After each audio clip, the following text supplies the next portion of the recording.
神魂空间。这就是你的神魂吗？看起来还不错呀。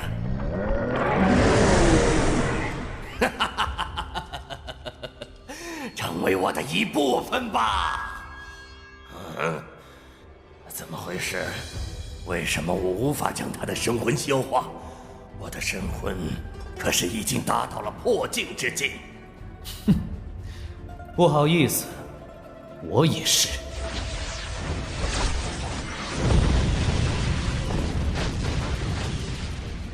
什么？你也破境了？怎么可能？你还那么小，年纪轻轻，而我可是花了几十上百年，做出了无数牺牲才……不可能！又失败了。为什么？难道九品真的是人类修为的巅峰了吗？好漂亮的能量体！萨尔迪蒙人靠这个竟可与我们九品巅峰匹敌。没错没错，他山之石可以攻玉，也许这才是破境的关键所在。必要的牺牲是值得的。茫茫宇宙不止一个萨尔迪蒙，人类只有变得更强大，才有存活的价值。破境，破境才是人类唯一的出路。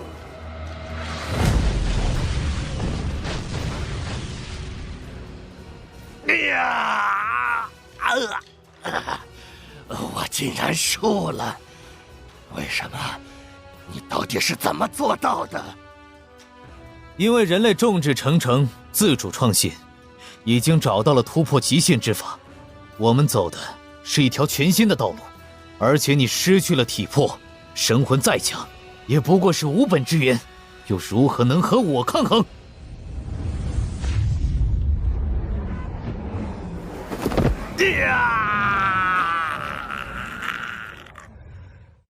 劳烦你输了。当年我们三个同求破境，并立下赌约，看谁能先一步踏足绝顶。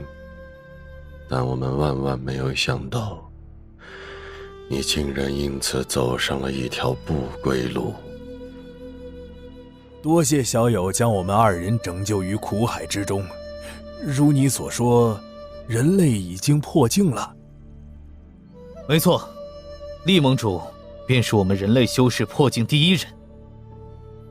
如此甚好。厉盟主，他竟然做到了，他们竟然做到了。焚天，你我三人现在身心俱灭，与其泯灭于须弥之间，无功而逝，不如助这小友一臂之力，如何？说起来，我们三人苦苦追寻破境大道，为的不就是人类的强大吗？虽然你因此走上了邪路，但也算是殊途同归了。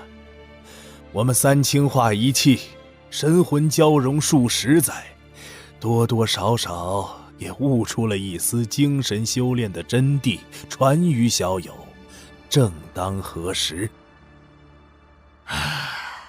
也罢也罢，我焚天本不是气量狭小之人，只是当初我认了死理，自然豁出一切，也要去完成心中的理想。现在世人既已获得破境之法，事实胜于雄辩，我也没什么可执拗的了。与其死无所依，不如留下点什么，也算是为因我而死的同道赔罪了。既然如此，来吧。天地大道，一生二，二生三，三生万物。万物有灵，三清化一气。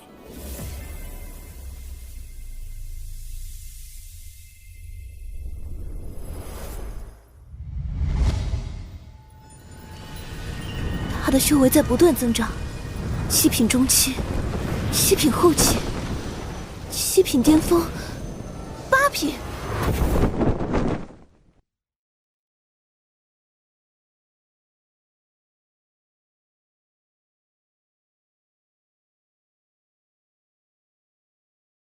他到底怎么了？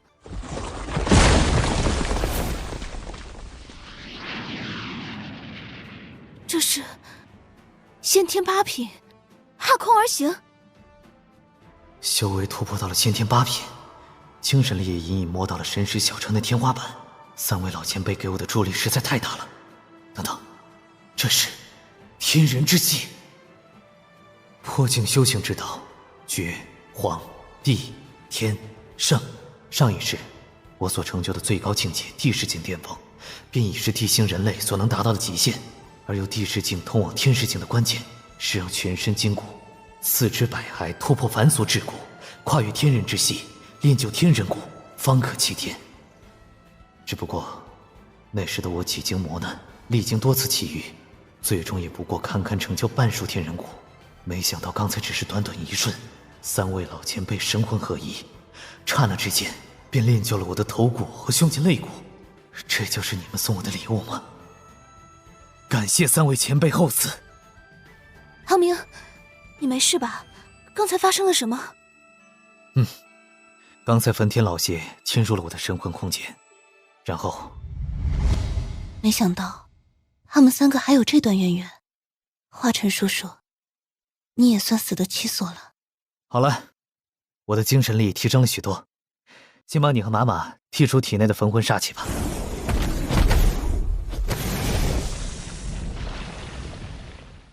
接下来我们怎么出去？交给我吧。接收了3位前辈的神魂后，我能隐隐感觉到自身与这钢铁鼎炉、七窍玲珑鼎的内在联系。现在我应该可以控制它。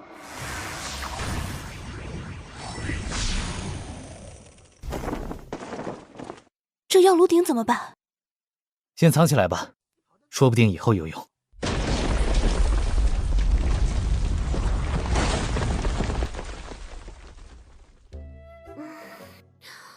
我们在哪里啊？已经出来了吗？我们已经出来了。太好了，唐明哥哥，可以跟我一起去见先知了吧？你小命都快丢了，结果一醒来就想着任务呢。这可是先知交给妈妈的使命。好了好了，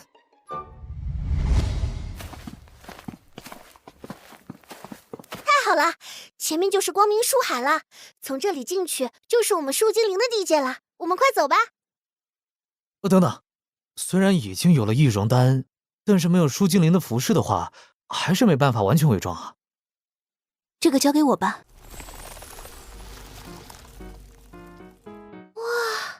灵素姐姐，你居然能模仿我们树精灵的智者施展幕布编织术。这衣服很轻啊，还很透气。那当然啦，这可是我们木精灵琢磨了多年的织衣术，是我和灵素姐姐一起弄出来的。妈妈真厉害。哼哼，哇，灵素姐姐好美啊！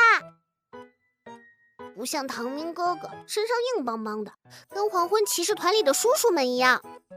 这叫强壮。不好看，不好看。按照妈妈的说法，这种衣服只有知者才能完成。木精灵的底蕴着实不浅，仅仅是日常衣物中所用的这种幕布，编织过程就需要高度精细化的能量操作。以小见大，其他方面必然也有高度成熟的能量产业体系。相比仅仅利用灵气战斗的人类，木精灵们早已将修为应用到了生活中的方方面面。令素，这幕布编织的手法对我们人类修士而言难度如何？上手很困难。是吗？可我看你相当娴熟啊。做手术时，缝人缝习惯了。缝人？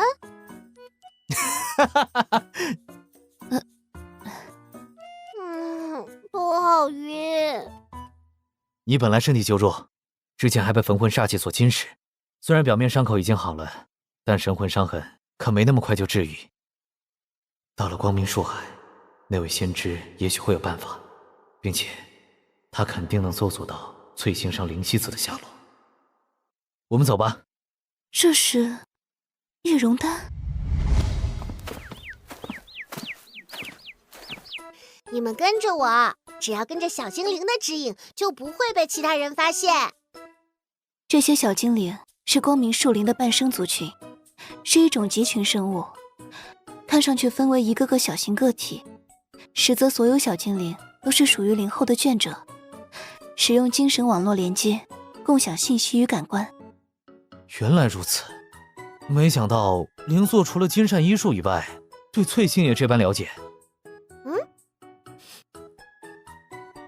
唐明哥哥，灵素姐姐，注意了，那些碧绿色的植被绝对不要踩，会触发防护机关。这些都是为了防备鸟人族而设置的。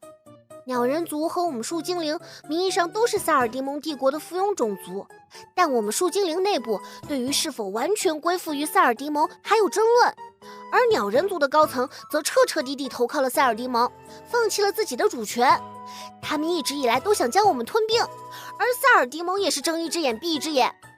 哼，如果不是古路东海的阻隔，我们说不定早就沦陷了。一群坏人！我不是故意的。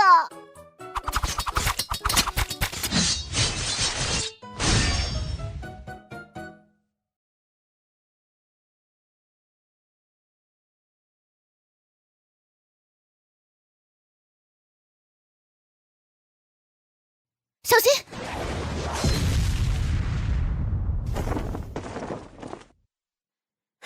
秋卡姐姐，你们是谁？虽然看起来像木精灵，却有人类的气息。别冲动，我们是来送马回来的。撒谎！小心，是直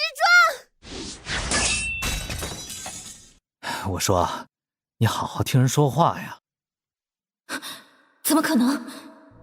停手吧，秋卡。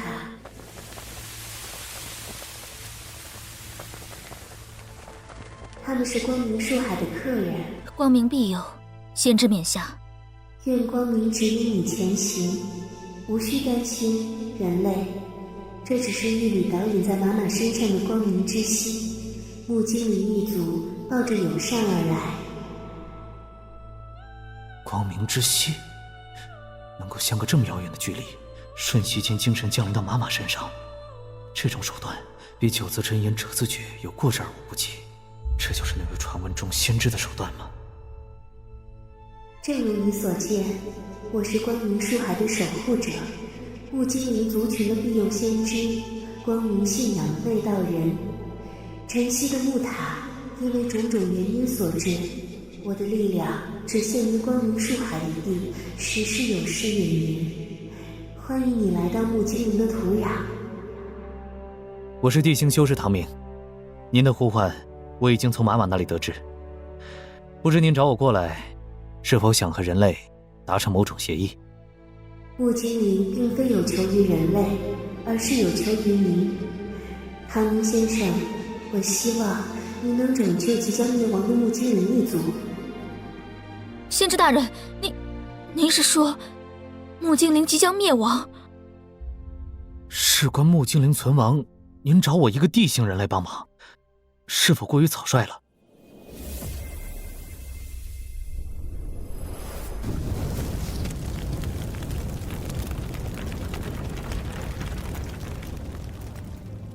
那就是您看到的未来。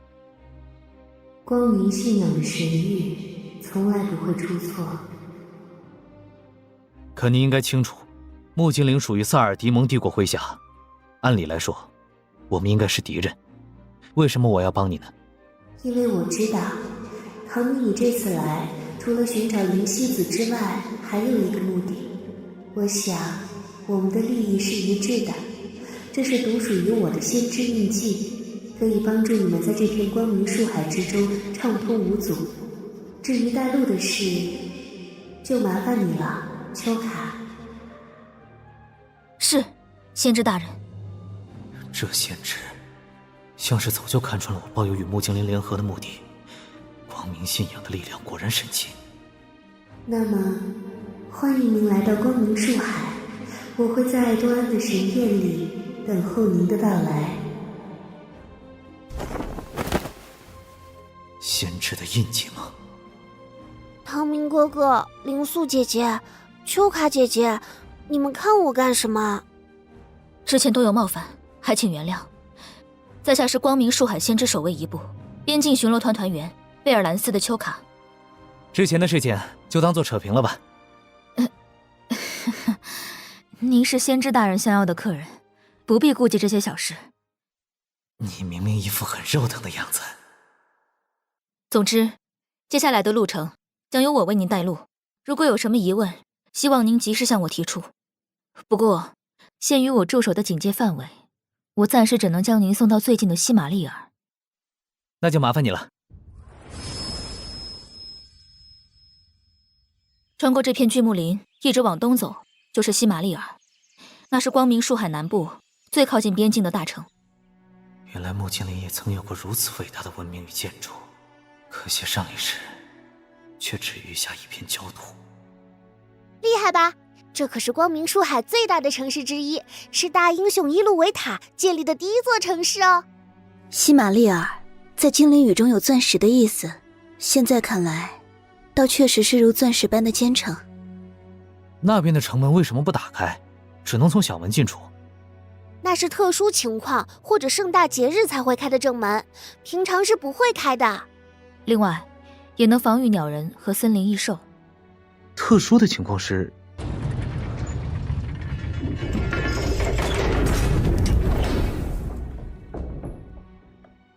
快看，破晓神使穆奇大人回来了！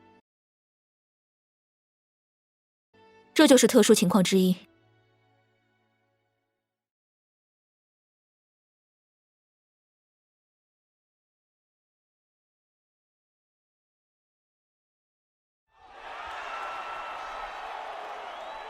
那是什么人？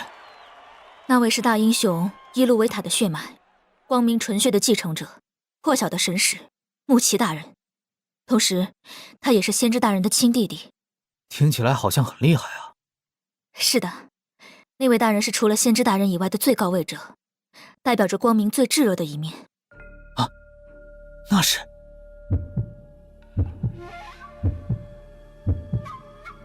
那是恶念之种。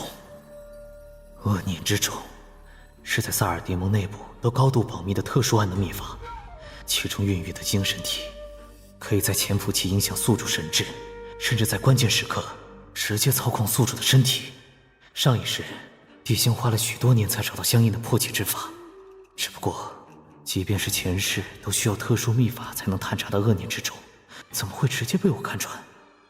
哦，是神使大人！哇吼！神使大人回来了！你看啊，后面那些都是鸟人俘虏。你怎么了？没事，可能是我看错了吧？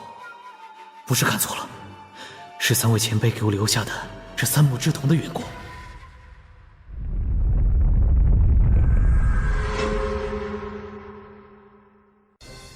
是一级军情，分团长在召唤我们。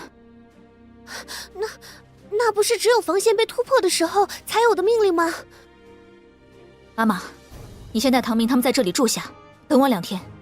如果2天后我还没能回来，你们就自行去神殿吧。那秋卡姐姐你一定要小心啊！放心吧，抱歉几位。边境军务为重，不用担心我们。放心吧，秋卡实力不弱，不会有事的。而且，如果真有什么情况，先知肯定会再次联系我们的。也是。爷爷，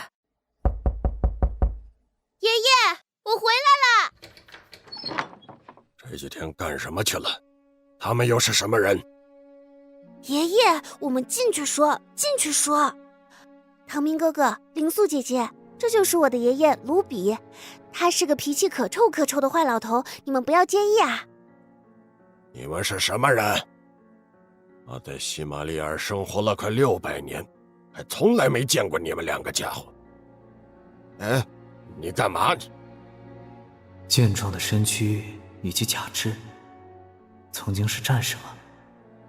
爷爷，唐明哥哥他们其实是人类。什么？等等，爷爷，他们还是先知大人的客人啊，别打架呀！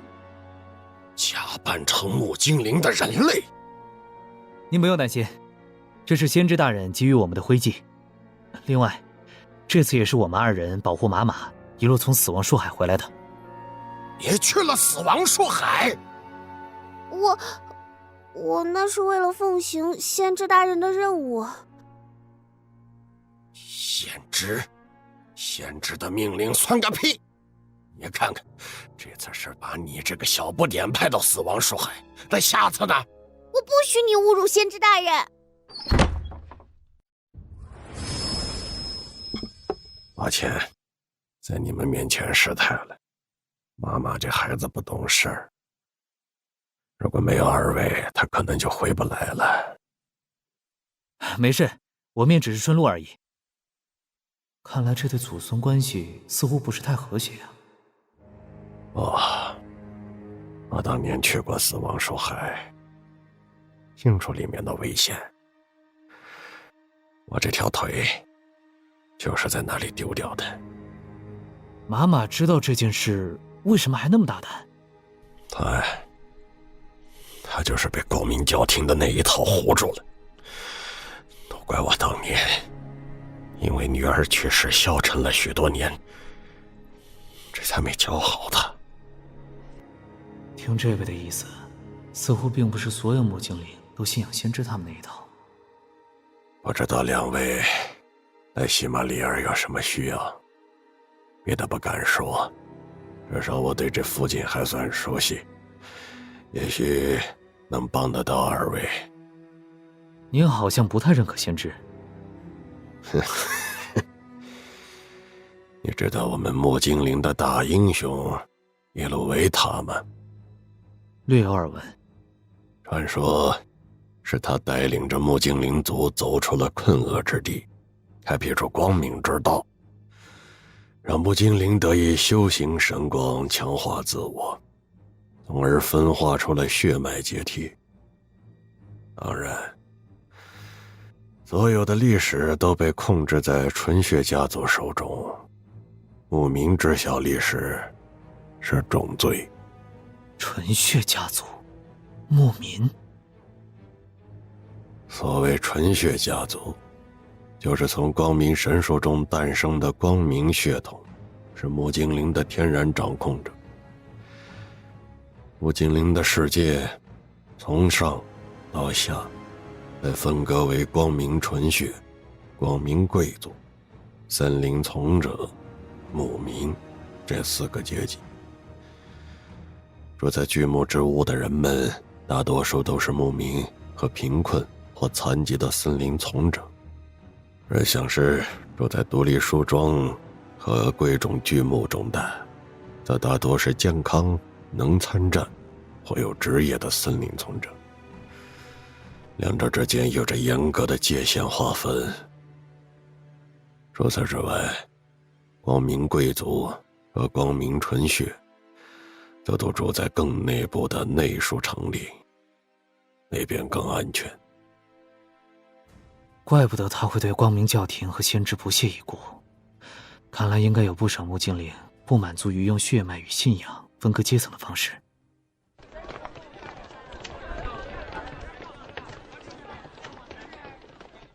他们这是打算去哪儿？那边的方向是内树城门，大概又是要行刑了吧。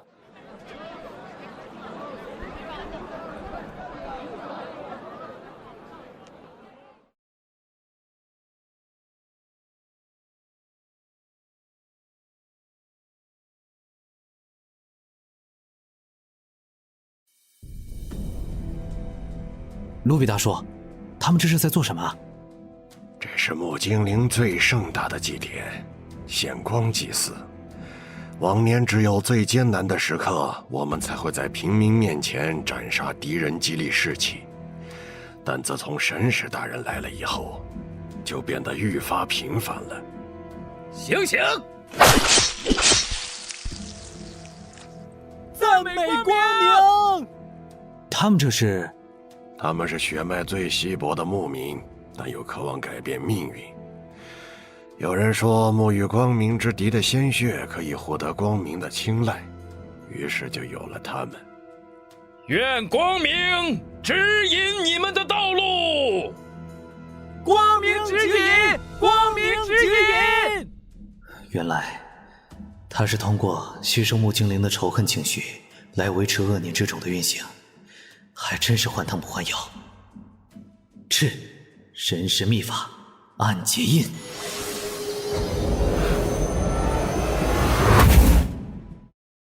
我这是错觉吗？刚刚你干了什么？一种用来监测的小手段。恶念之种是精神力暗能化的特殊产物，在前世的异星战场中被广泛的用于操控各星球附属势力首领。通过这一种子在他们脑中种下第二意识，一旦萨尔迪蒙有所需要，这种由暗能构成的意识就会借机苏醒，并操控宿主的身体。即便是平常，也可以潜移默化地改变宿主的性格、行为方式。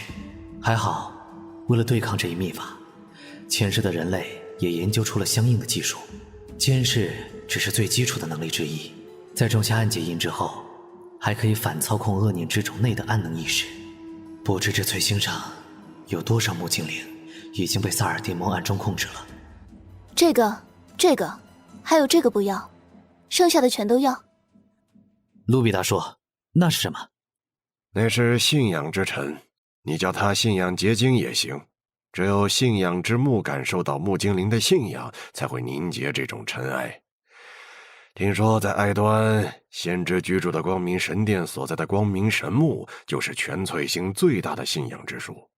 因为那棵神木被无数木精灵寄托信仰，所以信仰之尘繁多的如若星辰，能够将整个爱端都笼罩在璀璨的青翠夜空下。那你平常也去祈祷吗？我是个弃信者。弃信者？把这种事告诉我，不会对你有什么影响吗？如果是以前，大概会被先知的守卫抓住吊死。不过近300年好多了，弃信者也可以出现在人前。发生了什么事？因为我们有了弃信者联合。臭小鬼，别跑！嘿嘿。卢比大叔，早上好，达恩。给新一期的弃信者宣言，还有些别的新闻。还有什么？黄昏侯爵那边又在西南边境和鸟人开战了。是吗？那他可没时间来找我们的麻烦了。大叔，那我先走了。他是谁？在为谁工作？达恩是被联合会收养的孤儿，这些是他们自愿做的。弃信者没有血脉尊卑，我们都是家人。也许吧。这些，还有这些，全部都要。走吧，我们再去那边的药铺看看。灵素平时寡言少语，像个三无少女，没想到见了药材就大变样。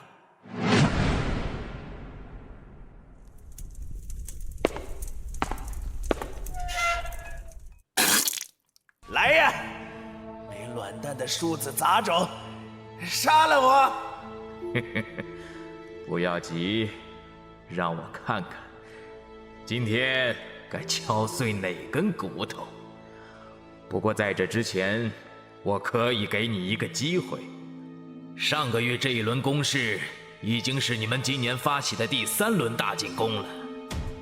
告诉我，你们在着急什么？你不会知道的，永远。看来你并没有吃够苦头。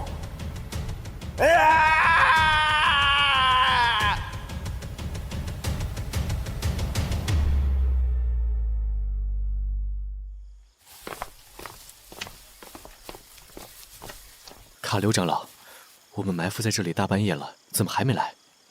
别着急，恩特和萨托卡都隐藏在那只黄昏骑士中，情报不会有错。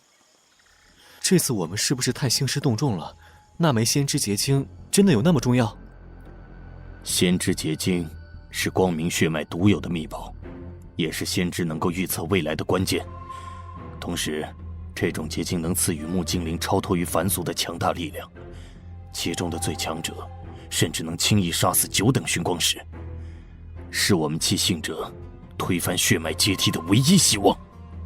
黄昏侯爵一直在利用他手上的先知结晶做着邪恶的实验，而我们这一次就是在他们转移实验体的路上将先知结晶夺取过来。有人来了，所有人戒备。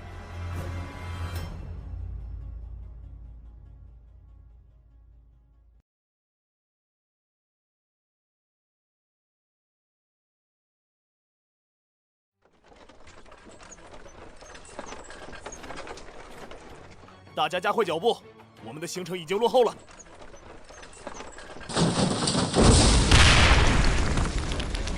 小心，有敌人！大家一起上！恩特大人，小心！恩特大人，你……长老，您快看，东西已经拿到了。太好了，你们2个果然没让我失望，拿到就好。我们弃信者的未来终于可以掌握在自己手中，可惜我是看不到那一天了。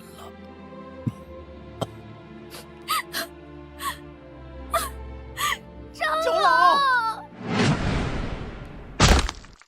真是无趣，连哀嚎都不会。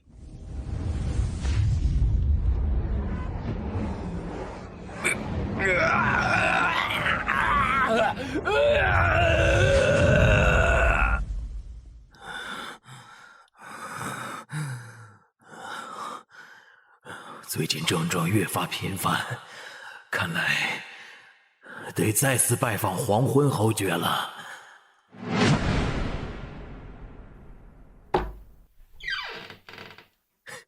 阿拉斯塔，你怎么来了？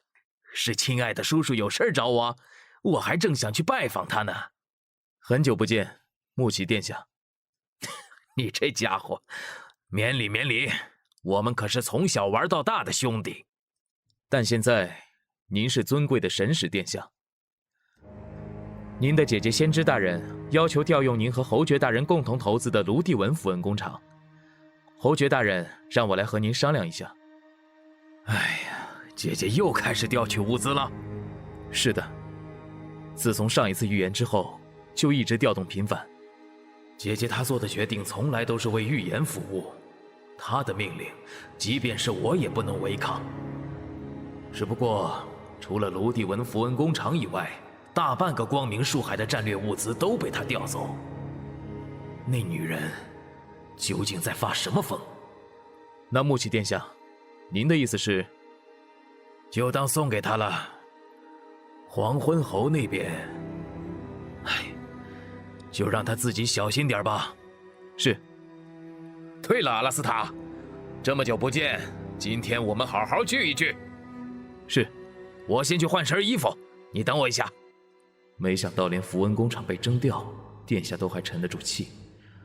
侯爵大人还想让他来当出头鸟，看来是小看他了。先知竟是丢失，速归。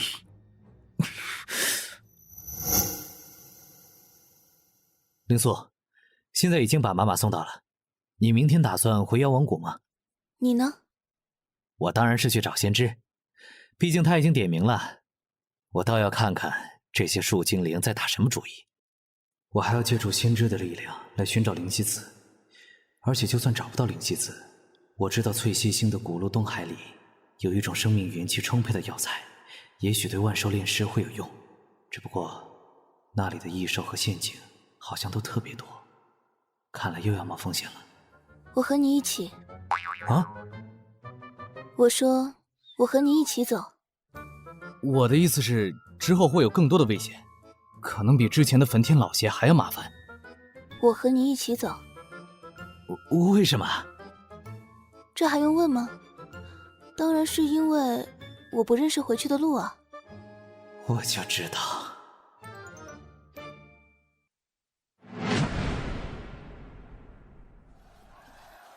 大家不要怕，守住防线！冲啊！凡退缩者斩！侯爵大人，夜鸟和蜂鸟两支部落从南侧战线来袭，维达伯爵正率军抵抗。除此之外，还有伤员处理和补给运输也。让维达坚持到20，然后让普伦和特列依序顶上。至于伤员和补给，你先出去。是。黄昏侯爵，你们木精灵太冒失了。3个暗能结晶实验体被劫，我们萨尔迪蒙的利益受到了极大的损失。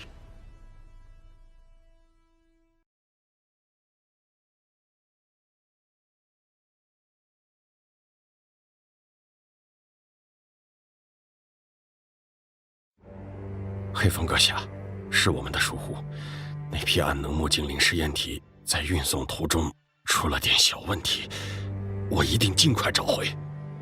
黄昏侯，萨尔迪蒙愿意给予你多方位的支持，是建立在你能按时提供暗能实验体的基础上，这你应该比谁都清楚。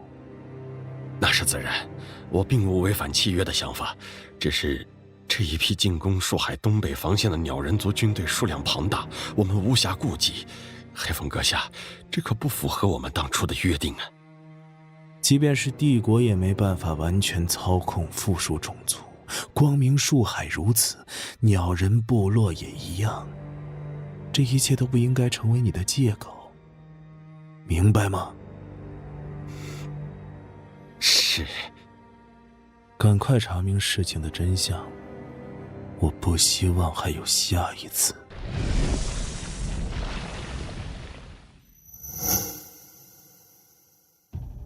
阿拉斯塔，事情查明了吗？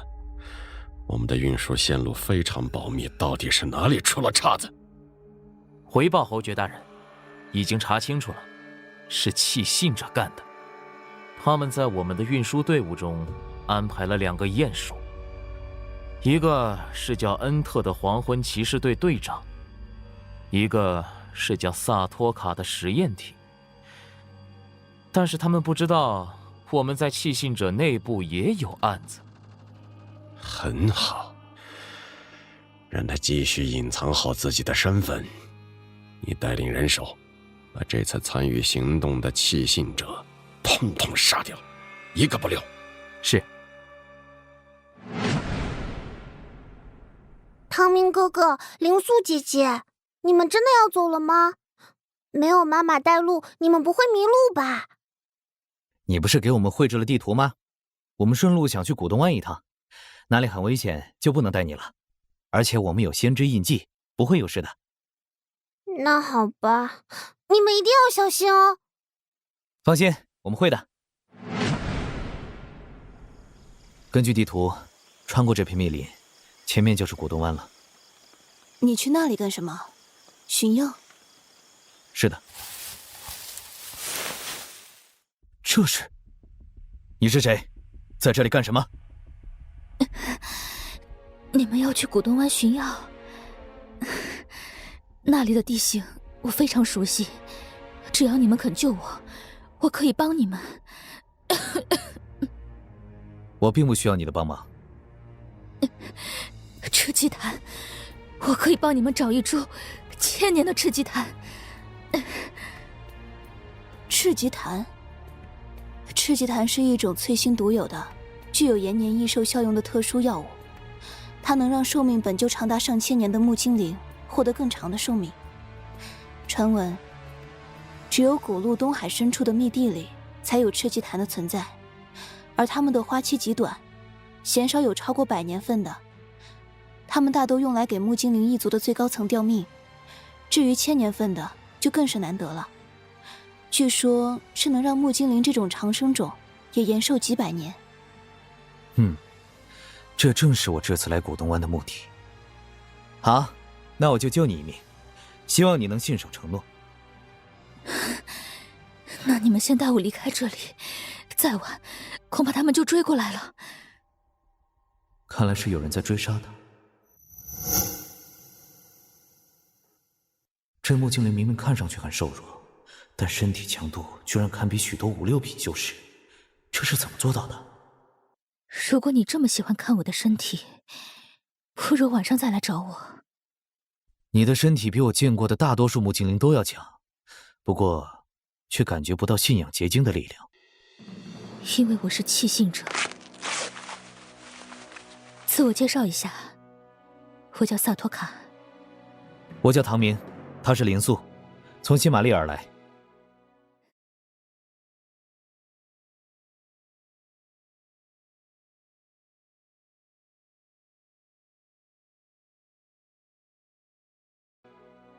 跟我来吧，相信你们也看出来了，我的身上有不小的麻烦。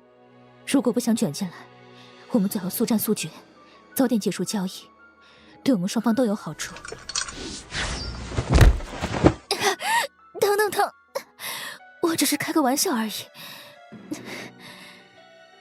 老实点儿，不要在我面前耍花样。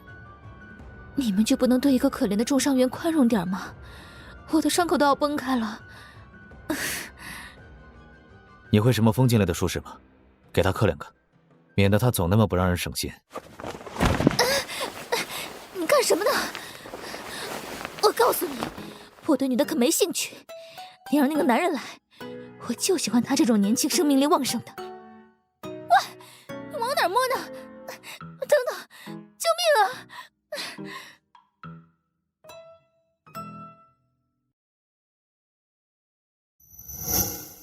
喂，你说的千年赤级檀不会是假的吧？弃信者从不说谎。那你还偷袭我？我只是答应带你去找药，什么时候答应不杀你了？你行了，我可告诉你，在给你治疗时，我在你体内留下了一股信仰之力。如果你再乱来，我就让你爆体而亡。什么？你竟然这样对一个弱女子，不要脸，耍赖皮，混蛋！你没资格说我。好好带路。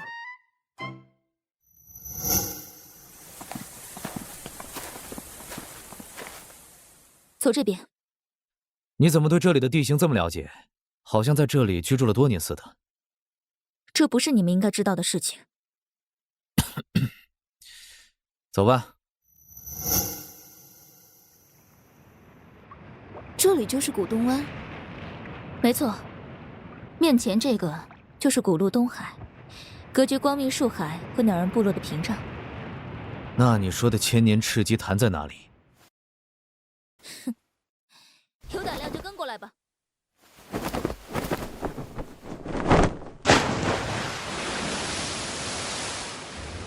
那株幼苗就是赤级檀，若不是习惯性用神识扫描一下，发现了其中蕴含着磅礴到接近实质的灵气，恐怕早被这赤级檀的平凡模样蒙骗过去了。看来被人捷足先登了，东西就在那儿，路我已经带到，剩下的事就是你们的了。你去摘。喂，你们两个到底是不是木精灵啊？信不信光明神木？讲不讲温暖和平正义诚信24字守则呀？我可是已经好好给你们带路了。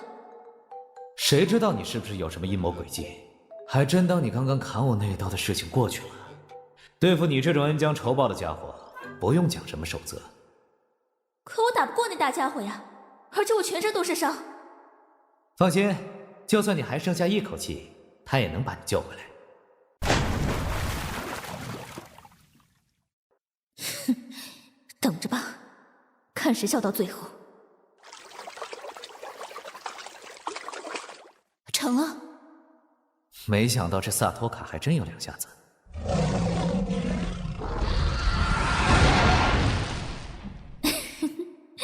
好戏开场了。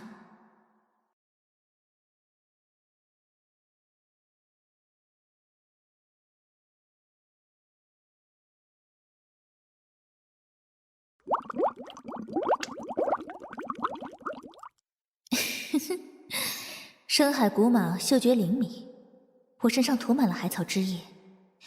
千年赤棘潭被偷，古蟒自然会盯上他们2个外来者了。就是不知道7等寻光使级别的古蟒能难住他们多久。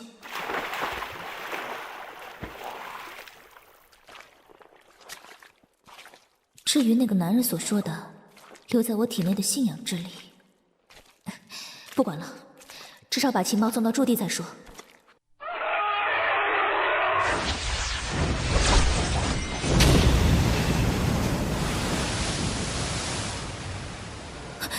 你们，父，这到底是什么鬼东西？哼，还跑？他不知道自己被刻了束缚阵是吗？木精灵哪有阵法这一说呀？他们连自己修行的是什么都没搞明白呢。你们不是木精灵，你们到底是什么人？难道说他们是萨尔迪蒙的人，是特意来抓我的？你刚刚说萨尔迪蒙？要杀要剐随你便，我是什么都不会说的。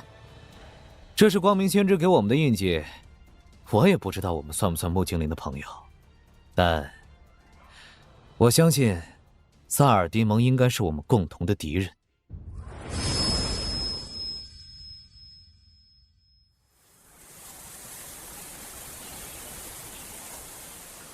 我叫萨托卡，是七行者联盟埋伏在黄昏骑士团内部的卧底之一。根据我们的情报，黄昏侯爵一直在利用旗下所属的药物研究基地，和塞尔迪蒙秘密合作，进行着一种不为人知的邪恶实验。为了搞清楚里面的情况，我便利用实验体的身份混了进去。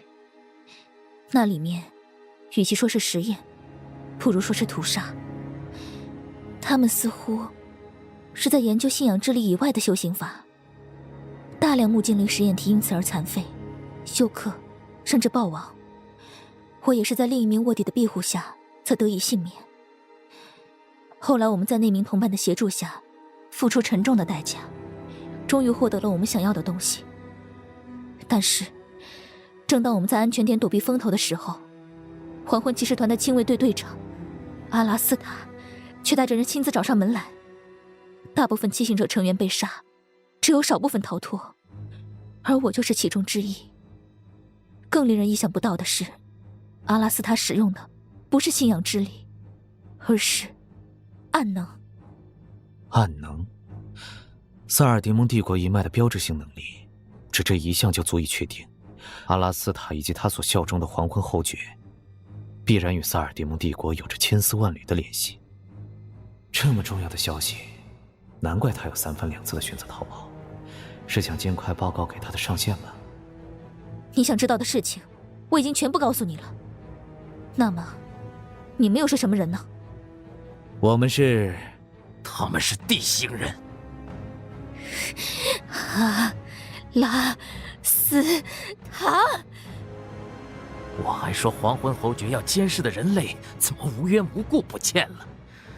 原来是假扮成木精灵的模样，潜入到了我们眼皮子底下。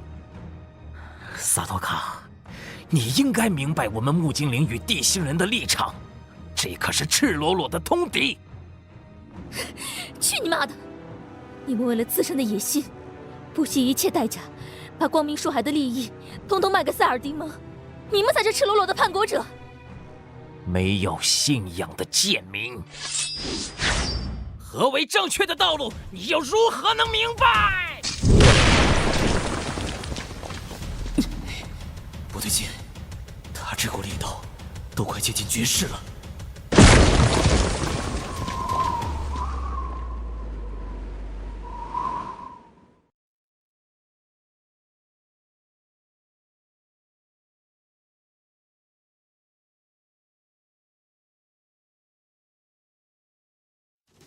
喂，这个阿拉斯塔是什么人？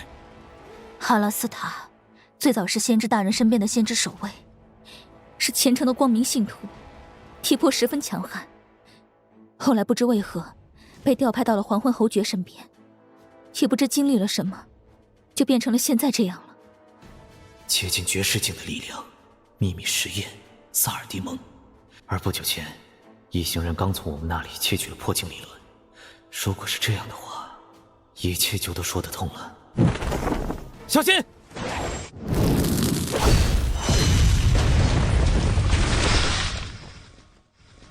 大意了，没有闪，手都真麻了。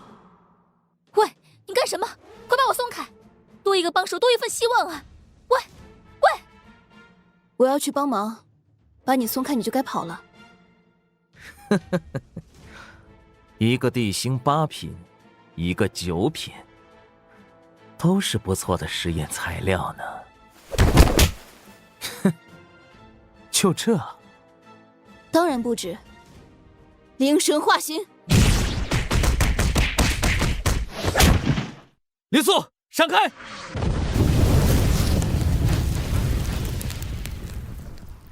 荒阶绝技业火红莲，即使是绝世境的强者，也未必能承受这完整的一击。这就赢了？凭借一人之力，就荡平了我们一整个安全点。拥有9等光明血脉的阿拉斯塔，就这样被打败了。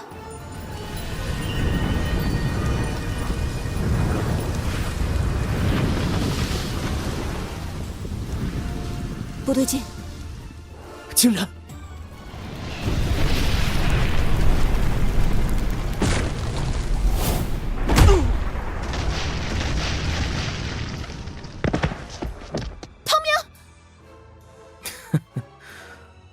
我还真是小看你们地星人了，要不是这身底黑重甲，恐怕刚才真要吃大亏了。现在情况对我们不利，只有走为上策了。定！好在我刚才就在他身上留下了定身阵势。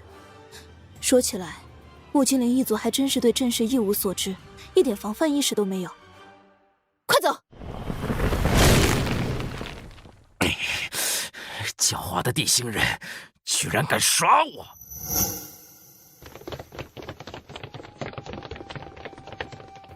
他那一拳可真够重的，要不是因为天人国，我的头恐怕直接就被打爆了。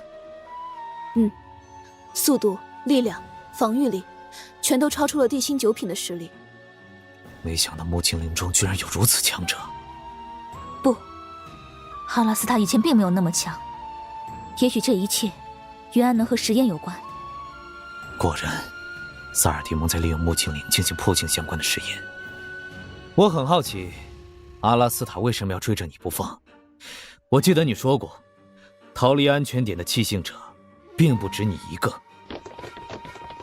是因为这个先知水晶。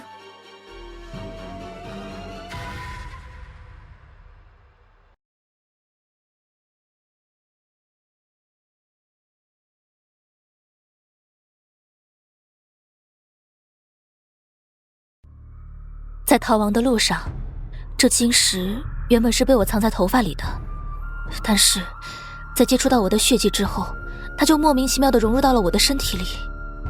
所以说，那个阿拉斯塔一路上追杀你，是为了这个？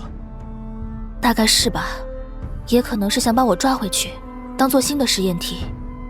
想来，能够融合这种晶体的木精灵，应该多少都有点特异之处。在逃亡的这一路上，每当我快撑不住的时候，脑海中就总会显现出洪水滔天的场景，然后体内就会莫名其妙地涌上一股戾气。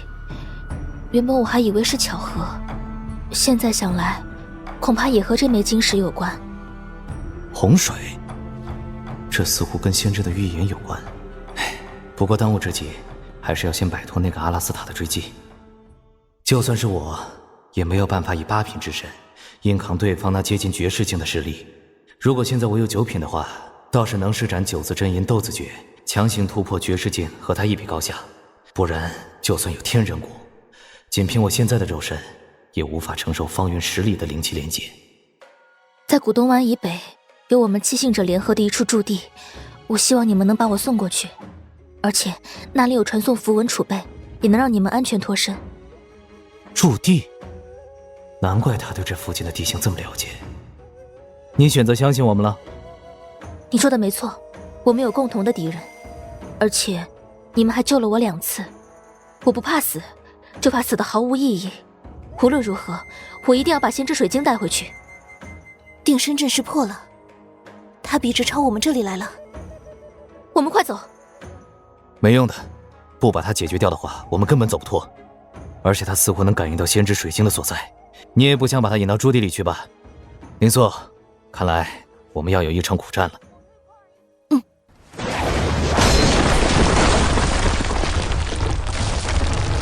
哼，跑啊！怎么不跑了？我们想跑也跑不掉吧？你似乎可以追着先知水晶的所在。哼，看来这叛徒什么都告诉了你们，那就更不能让你们活着离开了。这种事不是耍耍嘴皮子就能办到的。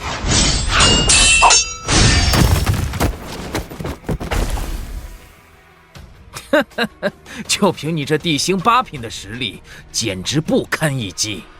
耍嘴皮子的是你吧9字真言，斗字诀。什么？速度变快了。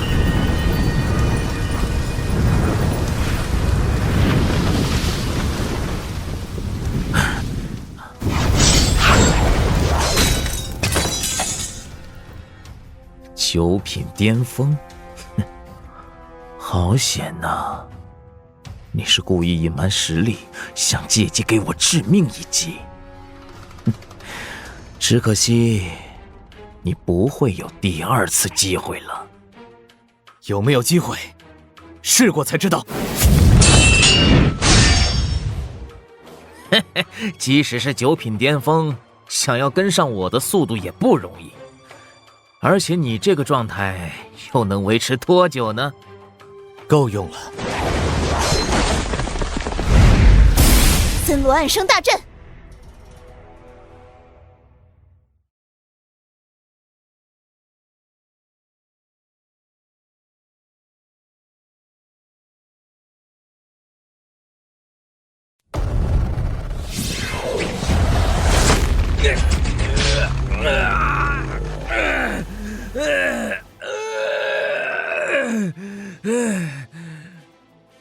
这森罗暗生大阵在我们地形可是非常出名的，不但能束缚躯体，还能随时间推移缓慢吸收你体内的生命能量，是药王谷的成名大阵之一。你们地星人来催醒，究竟有什么阴谋？哼哼，别装了，想套我们的话可没那么容易。快把你体内的暗能用出来吧。原来你们早就知道，那就如你所愿。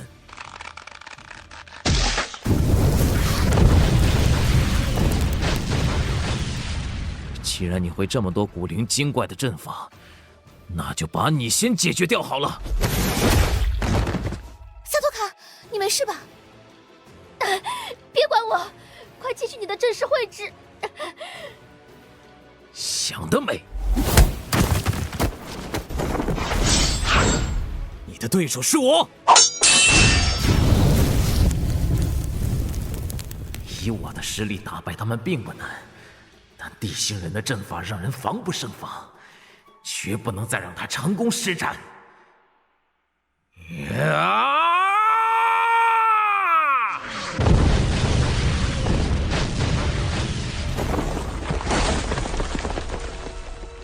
给我去死！可恶，就差最后一点了。同样的伎俩想成功2次是不可能的，你们这是在侮辱我的智商。接下来就是你们的死期了。哼，是吗？那你的智商还真不咋地。什么？灵神化形，万象封藏大阵。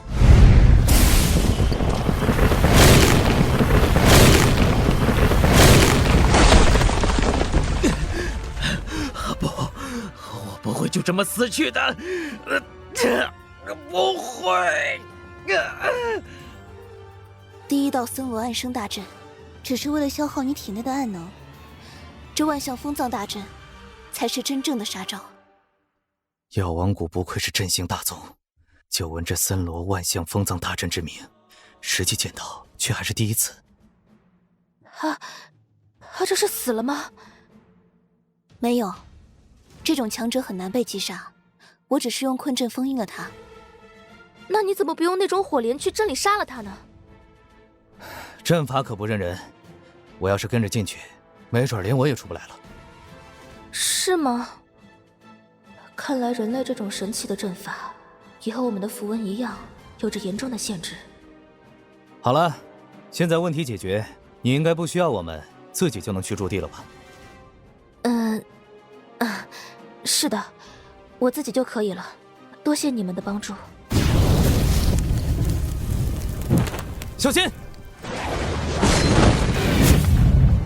没想到这家伙在被封印之前，还留下了一丝暗能。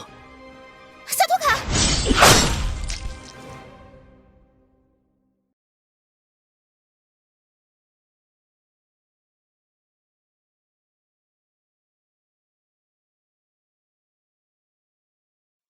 不行，暗能侵入了他的五脏六腑，我救不了他。连万象封藏大阵都镇不住你，你到底是什么东西？变成这样，还得多谢你们。原本我至少要集齐1/3块先知结晶才能进行血脉融合的，但是为了脱离你们的困阵，我只好冒险提前了。你们猜怎么着？我竟然成功了！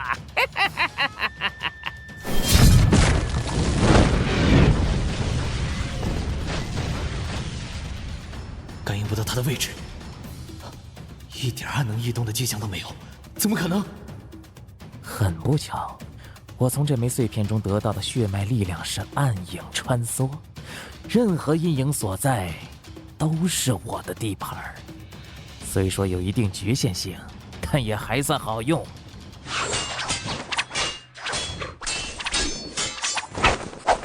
怎么了？这么快就累了？我可是还没玩够呢！来无影去无踪，根本无法做到有效的攻击。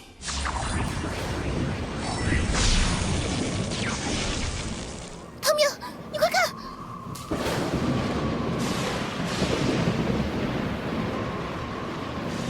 不对劲，这有点像之前先知降临在玛玛身上时的情景，但他感觉更危险。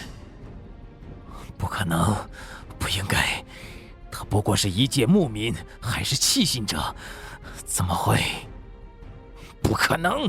先知结晶血脉失格者可是万里挑一，我才应该是格度最高的人选。克拉肯，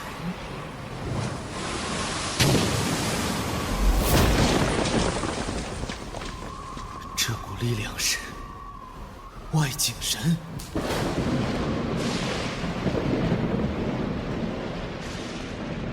上一世，华方彦教授完成了破镜理论之后，人类在破镜之路不断摸索，越走越远。破镜之后，修饰精神、体魄、内气融为一体，一念之间，即可调动天地自然之灵气，让原本只能够影响意识的精神力量，拥有了干涉现实的能力。绝世境强者会在其丹田处重新凝聚出一具能够反映修士精神本质的内景神，而随着修为的提升，内景神会不断成长扩张，和本体合二为一，最终化内景为外景，将神像具现。这也是皇室境这一名号的由来。在这一境界，与皇室境的一人为敌，便相当于对抗其神识范围内的全部天地灵气，便是千军万马，在外景神面前也仿若无物。绝世境对于九品而言呈碾压之势，而皇室对绝世亦是如此。外景神，那是什么？在华教授最新推演的破镜理论中，外景神是破镜后的第二境界皇室境所拥有的特征之一。潜意识直到地形毁灭之前，人类中出现的皇室境强者也不超过20位，为何是翠溪境中？退后，慢慢退后。萨托卡的状态不太对，现在的他可能分不清敌我了。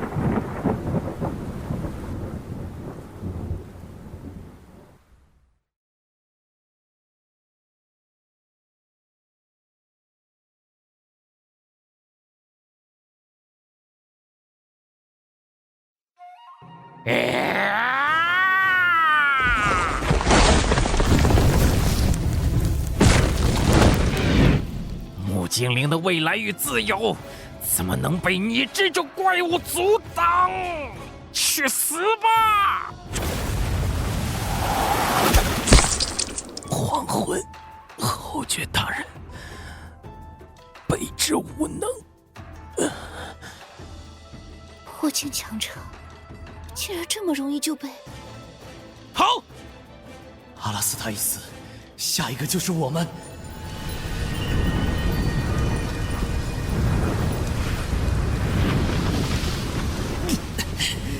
以外景神为媒介，号令天地灵气，只要在他的神识笼罩范围内，他就是这片天地的主宰。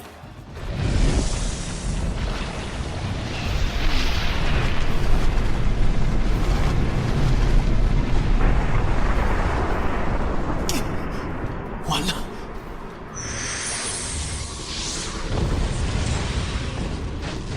这是天人谷对外景神的威压作用。发生了什么？我们好像摆脱束缚了。待会儿再说，我去接萨托卡。也是，天人谷是地势境通往天势境的关键所在。外景神失去了萨托卡的控制，以道法自然的意志行事。他见了天人谷，便如臣子见了君王，岂有不俯首称臣之理？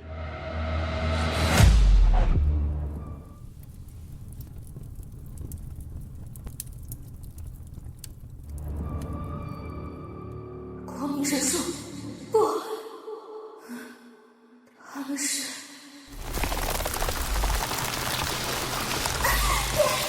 别想夺走我的身体！你醒了？还记得之前发生的事吗？之前发生的事，我死了。你没死，而且你还把阿拉斯塔杀了。我是没有释放外景神时的那段记忆了吗？对。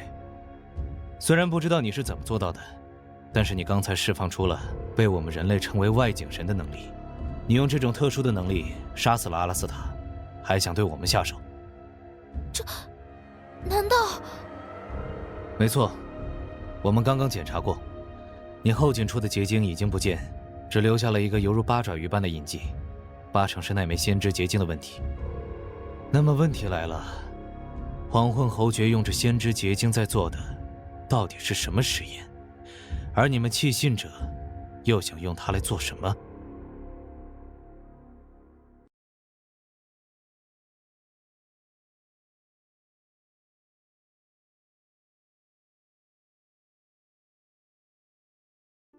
我不知道，我们只是接到命令，并按命令执行而已。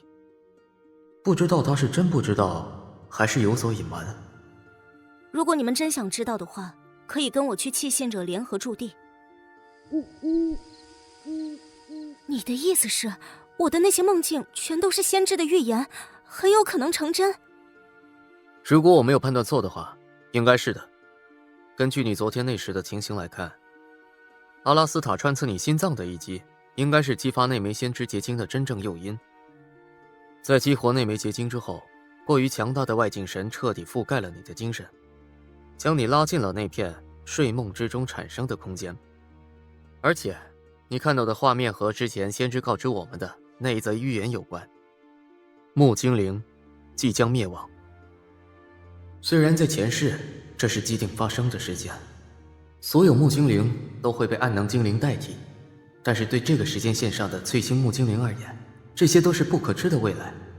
然而现在却有2个人得知了此事，一个是光明树海木精灵中至高无上的先知木塔，而另一个则是面前的萨托卡。喂，你这样看着我干什么？是不是馋人家身子了？哼，说起来，你救了我2次。也不是不行。我没有。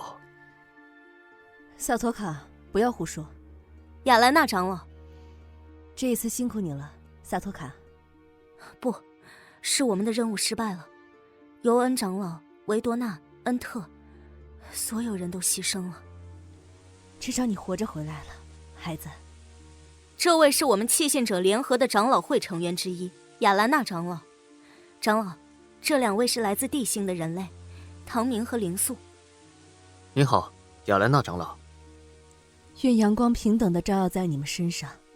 来自远方的客人，多谢你们伸出援手，帮助萨托卡脱离险境。如果不是你们，恐怕萨托卡早已经死在阿拉斯塔那男人手下了。这一次，是我们弃信者内部被黄昏骑士团渗透了。若非如此，安全点也不会暴露。亚兰娜长老，你好像知道一些与先知水晶有关的内幕。是的，先知结晶由信仰尘埃凝结而成，是历代木精灵先知代代相传，真正能用来观测未来、趋吉避凶的至宝。这可是，传说中先知们之所以能够看到未来，不是因为他们天生传承着最珍贵的光明血脉，所以才……那是初代先知伊路维塔为了维系统治而编撰的谎言。我们木精灵生来就是平等的，根本没有什么天生高贵的血脉。先知之所以是先知，仅仅是因为他们从最古老的时代开始，就始终掌握着先知结晶的使用权而已。这个秘密即使是在联合内部，也是只有长老会才能知道的高度机密。不过，既然萨托卡你也得到了圣经的青睐，那自然也有得知的权利。圣经的回报吧。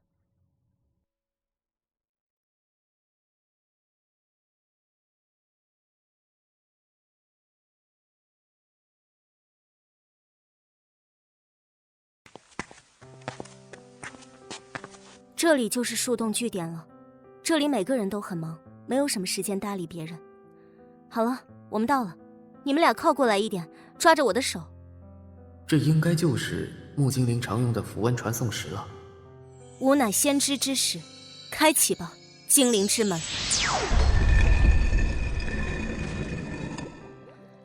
欢迎来到生命秘泉。我们弃信者，或者说罪民，万千年来都是依靠给外界种植珍稀药材存活。为了增加我们这些罪族子民在驻地中的生存率，我们的前人们用大量的天生药物造就了这生命秘泉。只要没死，就能通过浸泡秘泉补回因受伤而缺失的生命元气。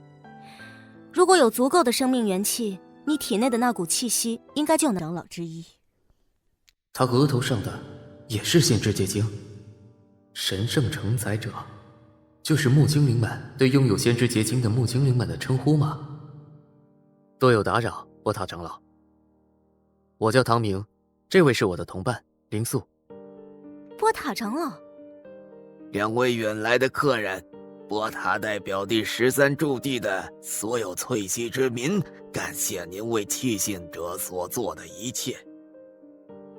作为报答，你们2人将得到来自第13驻地所有翠溪之民的诚挚友谊。除此之外呢，我们还准备了一份礼物。这是我们第13驻地养护多年的珍稀药草普陀拉之根。根据我们的了解，这种药草应该对你们人类修士有着不小的帮助。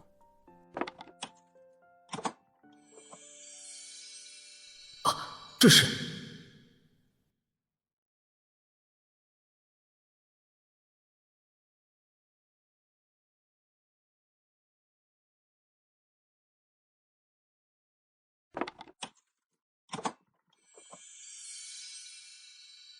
这是普陀拉之根，这礼物实在是太贵重了。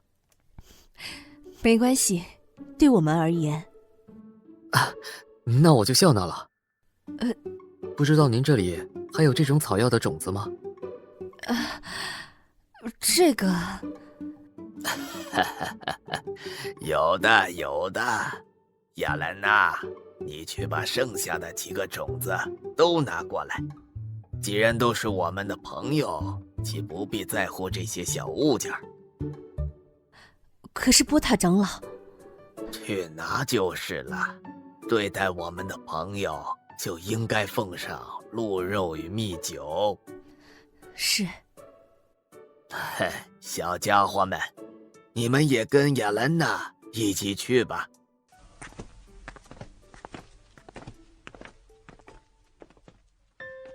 神圣承载者的事情事关重大，孩子，你试试，能再次唤醒体内的东西吗？我试试。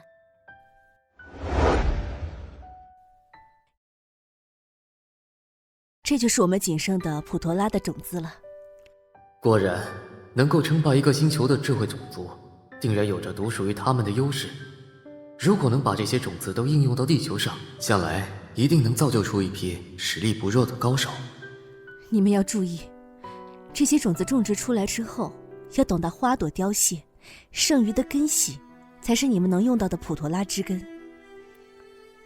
但想要成熟到你们手里那根的程度，少说也要花开花谢700-800次，也就是700-800年。好的，真是太谢谢您了，亚兰娜长老。这可都是未来人类强者的希望。这种药物在我们木精灵之中一般用于吊命，是专门给将死的年长者使用的。波塔长老既然选择将普陀拉枝根交给你们，那就说明他即将回归自然了。希望你们能明白我们这份友谊的重量。我们地心上有一句谚语：以诚待人者，人亦以诚待之。我们不会忘记你们的友谊。亚兰娜长老给我们准备的树屋就在前面了。灵素，一会儿你能为我护法吗？我体内的灵气虽然暂时抑制了下来，但也不会太持久。我要趁这个机会马上开始突破。我原以为秘泉里的生命元气能够和那些本源灵气形成共鸣，却没想到过于膨胀的生命元气反而和本源灵气形成了微妙的对冲。现在看来，只有突破才能尽快消耗掉这一切。好，你开始吧。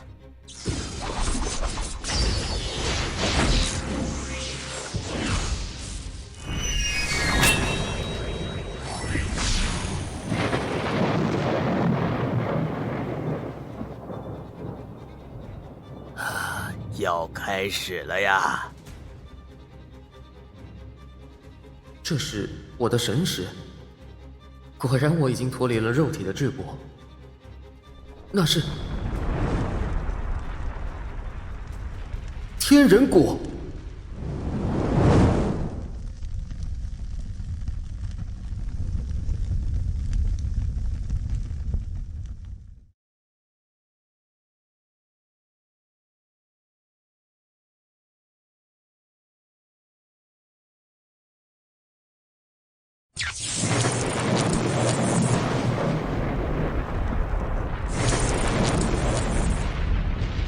积累，压缩天地灵气，将自身体内的灵种壮大到极限，最终形成身体的一部分，彻底代替丹田，与身体产生直接联系。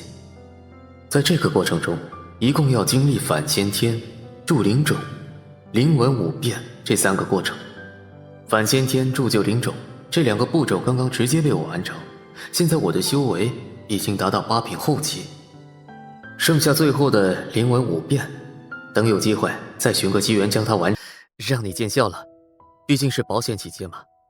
虽然身在驻地，但也不能放松啊。是啊，那么你们此来是为了告别吗？有一部分。另外还要询问你一件事。怎么？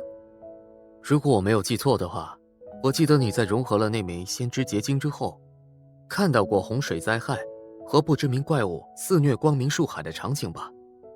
是的。这先知结晶究竟是怎么来的？按照波塔长老的说法，这先知结晶是持有光明血脉的木精灵，以古老秘宝晶种吸收信仰尘埃，不断凝结而成的。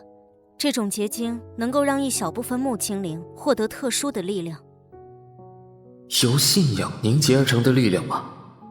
预知未来，外景神。这颗星球背后究竟藏着什么样的秘密？怎么，你也对这种力量感兴趣吗？不，只是有点好奇而已。那你说的那个怪物，究竟长什么样子？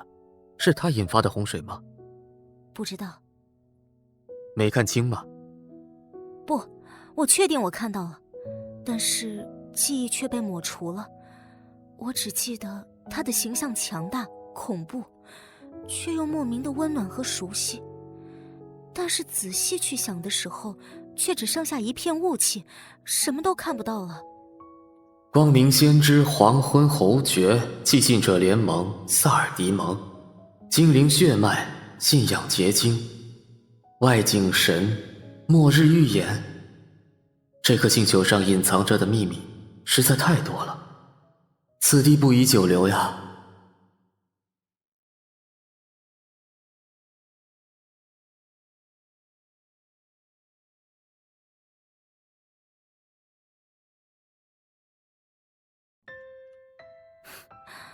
我知道你们终究是要走的，你不必对自己的行为感到犹豫。唐明，每个人都有自己的使命。实际上，这一次你们能够在那种情况下救下我的性命，我已经很是感激了。哪有什么救不救的？当时我们都是一条绳上的蚂蚱，救你便是为了救我们自己。也许吧，但对我而言，你们就是我的救命恩人。对了，我还有东西要给你们。喏，给你们的鉴别礼。这是……怎么感觉有点眼熟？你们不知道？你们手上不是一直带着先知木塔给你们的信之链吗？信之链？信之链自然是能够让你们与那位先知大人相互感知对方位置的手链呢。原理也简单，就是将一点结晶之力剥离出来，分到手链上。我做的只算是粗劣的模仿，但也是我的一片心意。你是说，戴上这条信之链后，先知能随时随地感知我们的位置？看来那位先知大人好像并没有打算把你们当成自己人呢。这么说，我们之前的一切行动都在那位先知眼里？那我就不知道了。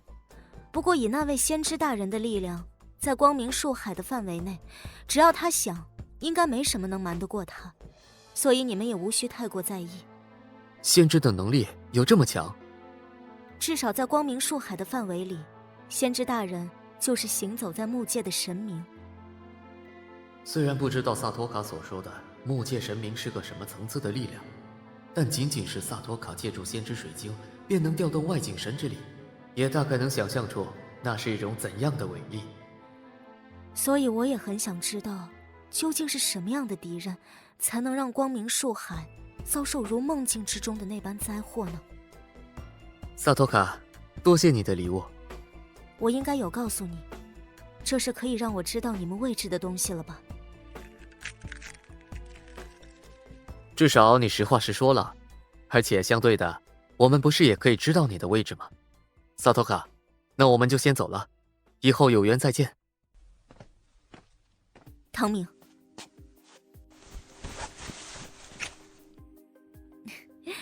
这是另外一份礼物。对了，波塔长老还允许你们在离开之前去驻地药园采摘一些普通的草药。这些草药在光明树海稀松平常，但在你们地星应该是比较罕见的。你们不要客气了。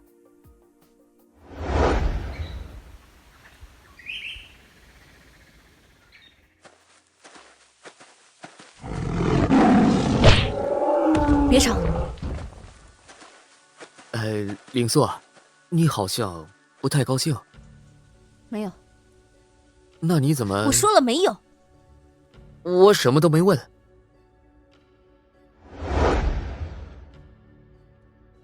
如您所料，他们把那坐标遗弃了。您的意思，人类未来一定会入取？好吧，既然都在您的预言中，那我也就无需智慧了。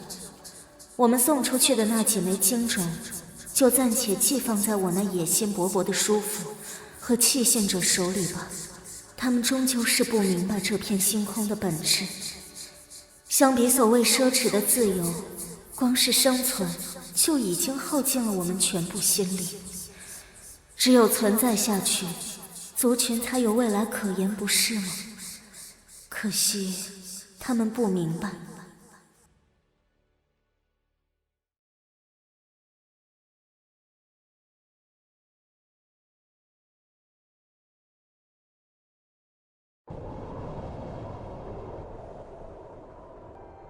你是说，你们追杀的那个弃信者，可能已经融合了那枚先知结晶碎片？是的，侯爵大人，我们在追击的过程中发现了大量剧烈战斗的痕迹，单看痕迹，弃信者似乎还有2个帮手。不过在那段战斗中，对方明显不敌，一路逃亡。直到转移到第2处和第3处战斗地点时，攻守易势，最终我们找到了阿拉斯塔的尸体。也就是说，那女人早先并不清楚如何利用先知水晶，她的融合仅仅是个偶然。是的，侯爵大人。哼，愚蠢！那些死抱着精种不愿撒手，自以为获得了无垠力量的老东西，到现在也不清楚先知水晶的真正本质。把阿拉斯塔抬下去吧，埋在他故乡的那棵树下，也算全了他的心愿。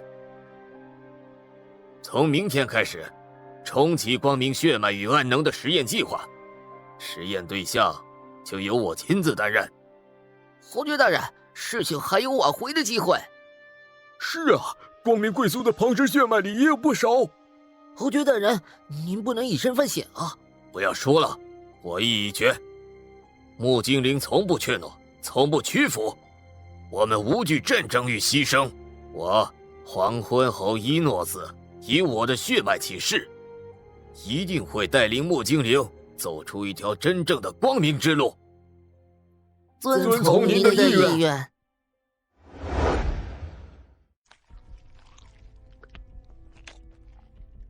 这易容丹还要继续拖，我们不是都准备走了吗？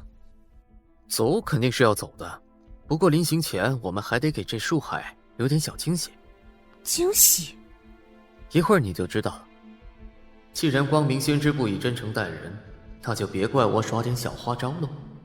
神识外放。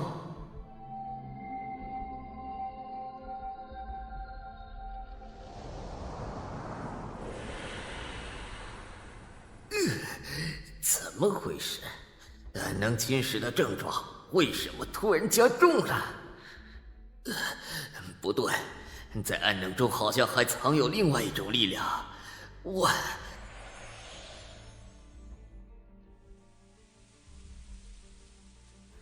有人来了。破晓神使，光明树海中地位最高的几人之一，他怎么会出现在这里？是你约的他？参见主人。你到底是怎么做到的？你还记得我之前说过的小手段吧？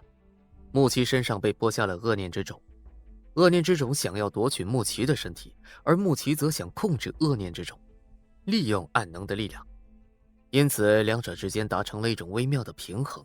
而我的神识秘法暗解印，就像是一个病毒的木马，潜伏于他体内的恶念之种之中，打破这种平衡并伺机控制了他的身体。正所谓螳螂捕蝉，黄雀在后，就是这么简单。当然实际情况复杂得多，还需要非常精妙的神识操控，这些就不足为外人道也。你不像正道中人，倒像个魔头。我可不是什么魔头，醉西星形势如此复杂，我们得留下属于人类的案子吧。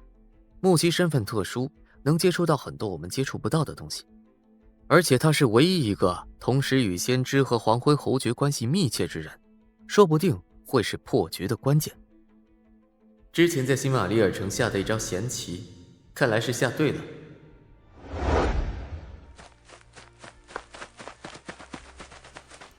那边有河。河？怎么了？鱼。鱼？嗨，想吃鱼你就说嘛。对了，之前一直忘记问了，你是药王谷的人，应该认识你们的前代谷。因为我就是灵犀子啊。你就是。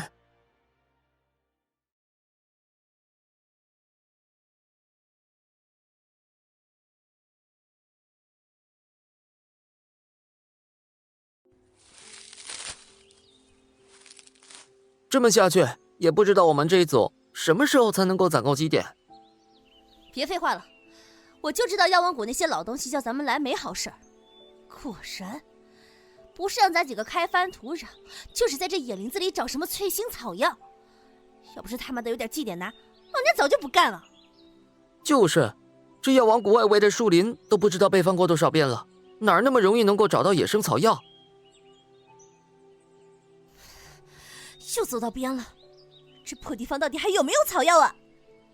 咦，程飞，我感觉附近好像有特殊的灵药气息。灵药气息？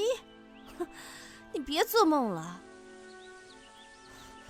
好像真的有，就在前面。你也感觉到了？我还以为是错觉呢。它前面就是死亡树海了。药王谷那些老家伙不是说过吗？那一块非常凶险，是禁止进入的。听说那个大名鼎鼎的盟主弟子唐明就是进了那里，已经失踪好几天了。就凭咱们两个，真的没问题？没事的，我现在已经4品，而且如果只是进入边缘地区的话，就算遇到危险，也可以很快逃出来。可是，程飞，你卡在3品巅峰许久，离突破也就一步之遥了。如果真的能够找到灵药，立下大功，家族肯定会助你突破的。到时候你就能成为家族之士了。好吧，我去。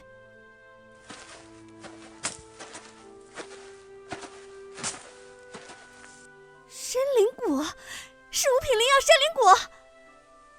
哈洛，这里有山灵果。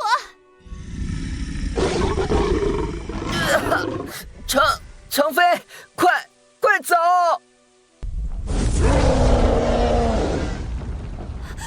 这是……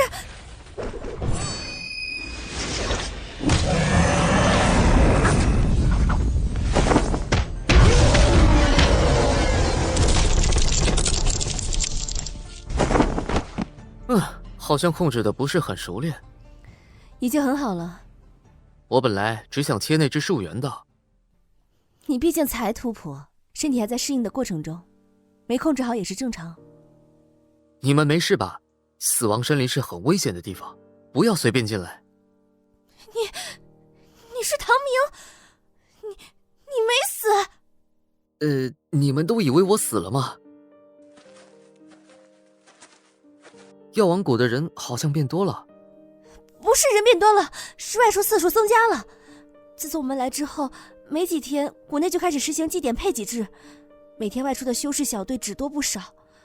不过我地位低微，并不清楚外面究竟出了什么状况。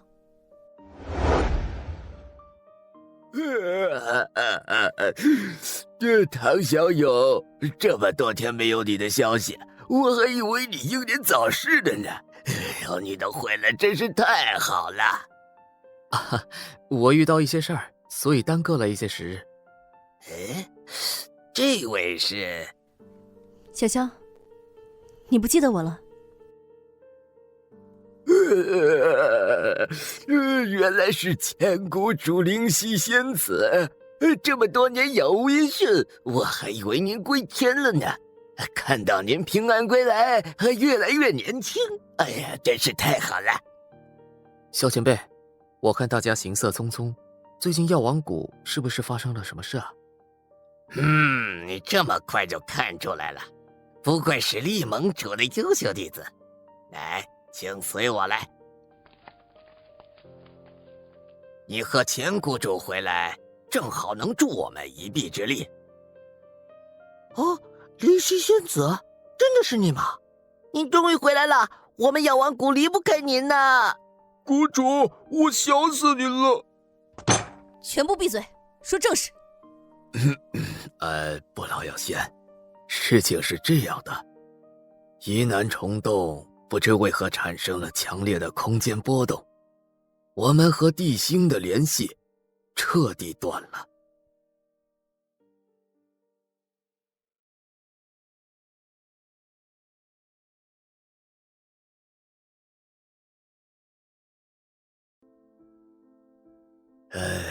自上一批资源与援兵在药王谷降落之后，从地球到翠星的疑难虫洞就受到了剧烈的干扰。我们返回地星的运输飞船也连续有3批不知所踪了，就像是要整个翠西星都被封锁了一样。所以你们才采取了基点配给制？是的，为了防止药王谷内部出现混乱，我们暂时封锁了这一消息，然后更改了配给制度，试图延缓物资短缺的进程。但最近一段时间，鸟人族对药王谷的袭扰越来越频繁，好几个仓库都受到了他们的攻击。这一切肯定不是巧合，断掉虫洞通道就等于捏住了药王谷的命脉，偏偏这时候又冒出这么多鸟人族，能够扰乱虫洞的空间波动，需要何等实力，绝非寻常人所为。这次干扰究竟是萨尔迪蒙的手笔，还是外境神？干扰源如果是在这边的话，你们没有布置区域空间稳固阵势吗？谷主，我们一早就开始布置了，但还需要时间。而且我们探查到西部有一股小规模鸟人精锐活动的迹象，恐怕他们的目标就是我们的空间稳固阵势。我们将大阵设置在了药王谷的核心区域，并派出高频修士进行守卫。但如果他们在阵势启动之时进行袭击，后果不堪设想。是鸟人族，他们又来了。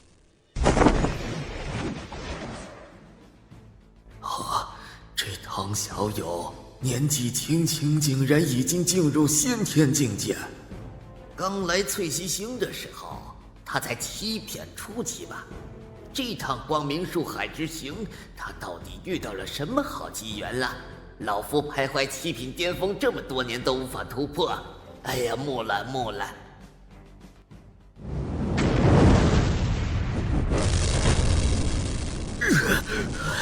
挡住！绝不能让这些鬼东西靠近大阵一步！鸟人是标准的雌性之上种族，他们数量稀少，大多是不足的领导者，同时还兼任生育的任务。只要雌鸟人不死绝，部族就不会消亡。刚才那些雄性鸟人，顶多也就4品修士实力。但这雌鸟人不同，7品，不，甚至已经有8品的力量。刚才那一招，我连看都没看清。药王谷秘籍，回灵术。你手有趣。这鸟人说的竟然是地星云。修好，修好。他这是在玩我吗？不行，实力相差太大，我们都会死在这里。不修，死。怎么样？这次切得够准吧？还不错。去吧，加3！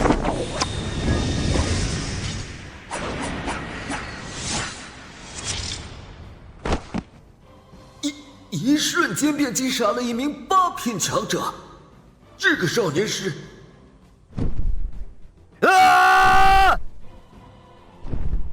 快走！在鸟人部落之中，若头领先部下而死，生者皆斩。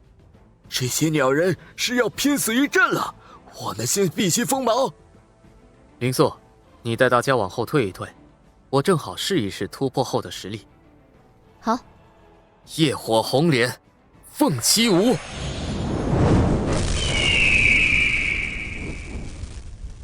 先天合道，一击身预示天地之位，这就是后天与先天之间的差距吗？不，后天与先天差距并没有那么大，这是唐明本身的特殊，一个500年不世出的天才。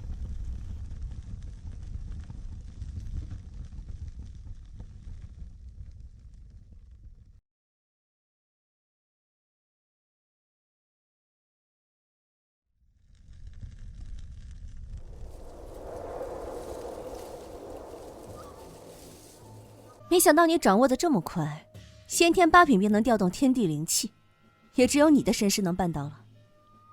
啊，我也只是利用天人骨作为媒介，才能撬动部分天地能量，实属侥幸而已。鸟人族的偷袭部队已经被铲除，接下来的重中之重便是启动区域空间稳固阵势，重新和地星建立联系。大家不要松懈。是。鸟人族的袭击后，基地就进入了紧张有序的修复工作，空间稳固阵势也在加急布置。这次我们专门对穿梭舰进行了改装，抛弃了多余的大规模货舱配备，提高了轻便性和稳定性，而且只带了少量最具价值的药材和人员，再加上区域空间稳固阵势的加持，肯定不会有问题了。这边就交给你们了。千谷主您放心，妖王谷作为人类在虫洞之外打下的第一个据点，不管发生什么，我们都会坚守到底的。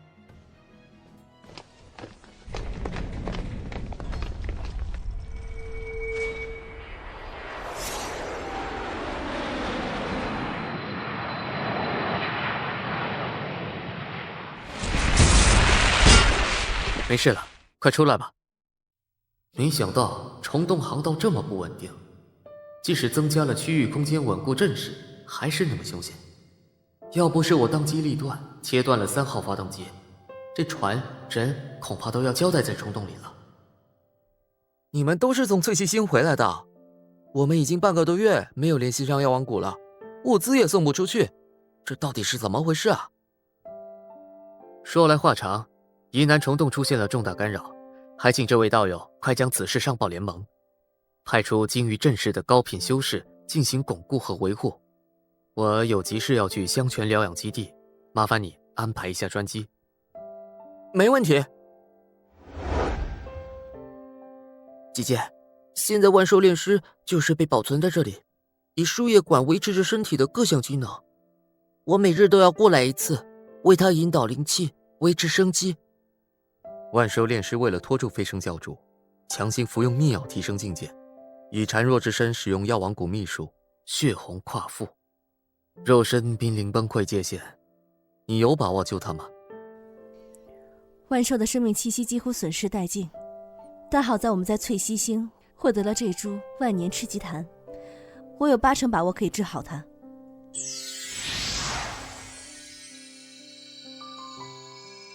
果然是术业有专攻，灵素灵气化丝，将万年赤棘檀万年所凝无比浑厚的生命元气导入万兽前辈体内，看似简单，却包含了无比精妙绝伦的手法。换做上一世的我，都不一定做得到啊。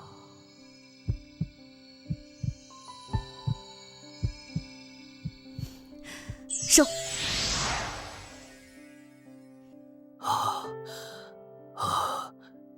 万寿，你醒了。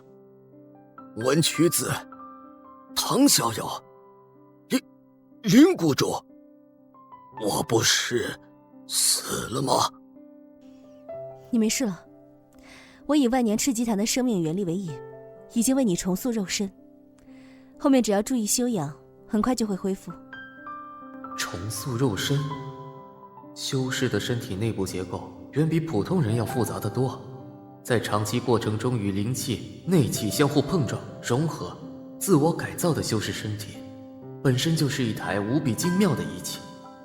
为了适应融合灵气而不断进行自我进化，重塑一位先天8品，而且还处于重伤状态，内部结构混乱无比的修士身躯，这个女人太可怕了，真不愧是不老药仙灵犀子。叫我药仙或者灵犀仙子。是，不老，一点都不老。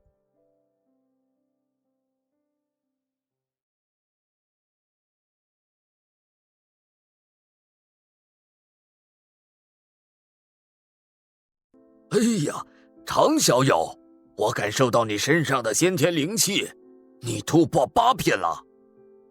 哦，现在我应该称你为唐道友才对了。万寿前辈，言重了。这次老朽能捡回一条小命，多亏唐道友了。要不是你千里迢迢从翠溪星把灵谷主请回来，大恩不言谢，真是辛苦你了。万寿前辈心怀大义，燃烧己身阻截邪徒，我这区区翠溪之行有何辛苦可言？况且治疗前辈您的也不是我，而是灵犀仙子。唐首席、灵谷主、厉盟主有要事召见你们，让你们忙完万寿前辈的事后，立马动身回联盟一趟。好的，我也正准备回去汇报一下药王谷那边的情况。这么说，一行人亡我之心不死，一直在翠溪星搞鬼。啊，但也不止萨尔迪蒙，还有一股我们未曾接触过的，可能与木精灵先知有关的神秘力量潜伏其中。我们在翠溪星见识了许多，其中最重要的当属外景神。啊，外景神！果然，老师对外景神更加在意，毕竟这是在绝世境之上的力量。这就是破境之后的实力，一举一动、一颦一笑，都能牵动周围的天地灵气。哎，你说的对，虫洞的干扰非普通人可为，不是萨尔迪蒙，就是外景神，而且鸟人族也牵扯其中。药王谷的事态比我想象的要严重，不过我们现在恐怕已经没有多余精力投入疑难虫洞了。厉盟主，那药王谷难道有其他虫洞出现问题了？没错，这大半个月来，我们一直在筹备修士国际大会，但是就在昨天，我们收到消息，位于南北虫洞的青雷星基地已经被攻破了。什么？被攻破了？就在你出发前往翠星的第2周，连续有13处虫洞前线发来敌袭警报，各基地顽强抵抗，虽然损失重大，但还招架得住。但是昨天青雷星只传出了最后一条消息，负责驻守青雷星的万庭门一脉及其嫡系尽皆阵亡。虽然其宗门功法在联盟总部有所留存，但诸多秘法却并无全记。可以说，从今往后，万庭一门就此断绝了。万庭门，如果我没记错的话，上一世万庭门确实是在一场突袭中被灭门的，但那应该是10年后才发生的事情，现在却提前了这么多。翠溪星也是发生了许多与前世不符的事，难道是破镜理论的提前问世，改变了世间大道，影响了时间的进程？那个萨尔迪蒙的盛世境强者，会不会也……唐明，你怎么了？没事，太久没休息，有些走神了。哎，是我太急了，你们才刚从翠星那边回来。不过，现在事态刻不容缓，恐怕也只能让你们辛苦一下了。但平老师吩咐，现在联盟内部正为重夺青雷星驻地进行讨论，广寒宫修士国际会议即将召开，绝不容虫洞前线存在如此巨大的漏洞。现在联盟内部有2个方向的意见，以世家门派为首的世家派主张再派遣一个比万庭门更强大的门派前往干预调查，另一方则是军部倡议者，他们希望能派遣一支精锐的部队前往搜查万庭山被突破的原因。你也知道，万庭山基地的阵势同样是由修士联盟进行筹建的，即便在真正的9品巅峰强者面前，也至少能扛住1个月，现在却不声不响地被攻破了。事出反常必有妖，无论是哪一方，我都不敢轻信。所以我希望你能带一支最信得过的小队，于暗中观察蓝北基地的一举一动，找出蓝北失守的真正原因，确保修士国际会议的顺利召开。是。灵谷主，宜南虫洞那边，我只能给你派遣几位深谙阵法阵势的高品修士，由你带队回去支援，希望能对稳固虫洞有所帮助。多谢厉盟主，你小心点。哟，你进步很大嘛？什么进步？我们第一次遇见时啊，你虽然毫不犹豫地把我们救下，却连一句关心的话都没有。没想到现在懂得关心人了。别死了。药王古秘传的生符玉，听说在关键时刻可以保命，这礼物太贵重了。你也是。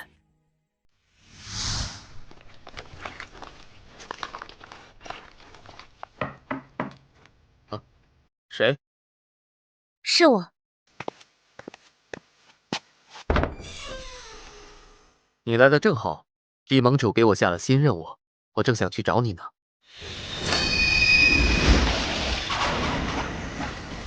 拔剑3式，花开花落，血染八荒。哈，你输了。你又进步了，先天8品。你也很不错，应该是6品巅峰了吧？破镜理论问世之后，新的修行方式层出不穷，大家的进境都加快了不少。我还以为能追上你呢，没想到却越来越远了。你呀，一回来便对我动手，是不是该有所补偿呀？补偿？什么？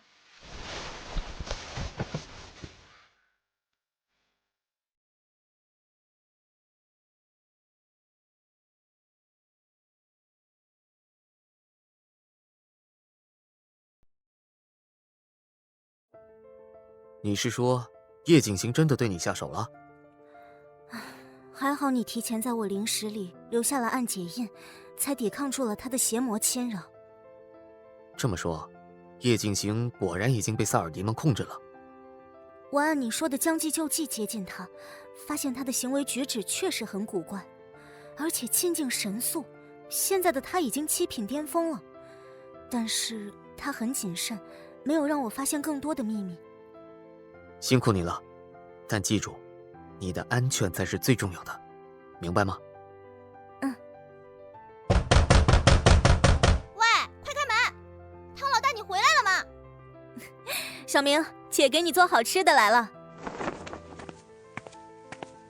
老大，你太磨蹭了，怎么这么久？我们一听说你回来就赶过来了。社长，好久不见。好久不见。哇，晶晶姐，你早就来了，怎么不和我们说一声？好了好了，快跟我们一起来做饭吧。老大，听说你一回来又接到了盟主的新任务。没错，这次要去的是蓝北。怎么样，你们要不要跟我去历练历练？正好我需要一支信得过的队伍。好呀，我跟你去。我也可以。那就这么说定了。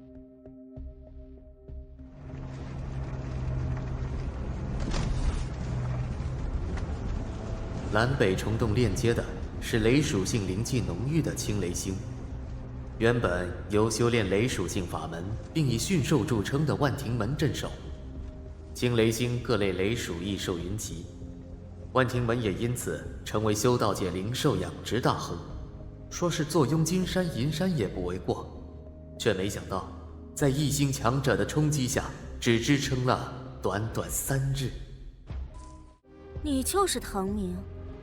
现在蓝北虫洞沦陷，战事吃紧，危险等级已经调整到了最高级别0级。联盟怎么还派你们这些大学都没有毕业的雏鸟过来？找死吗？你好，在下唐明，调任蓝北第19巡守队，赴任副领队一职。这些是我的队员。什么雏鸟？我们可是厉害的很。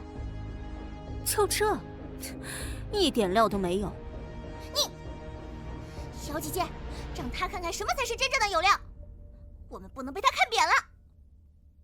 哼，看我的。好像比不过哎。哼，跟我来吧。老实说，我来到这边后，自然会有人接应，可没说是这么难缠的人啊。我们19队原编制36人，目前在编19人，牺牲6人，因伤休养11人。你的上一任副领队刘成，就是在一次跨界探索任务中牺牲的。对面的世界很危险。在下19队巡守队何风月，见过领队、副领队。何风雨是第19巡逻队的老队员了，刘成牺牲后，一直是他担任副领队一职。哦，原来是何兄弟啊！以后我们就是队友了，还请多多指教呀。哪里，副领队客气了。我们初来乍到，不如何兄弟带我们逛逛，给我们安排一下住处。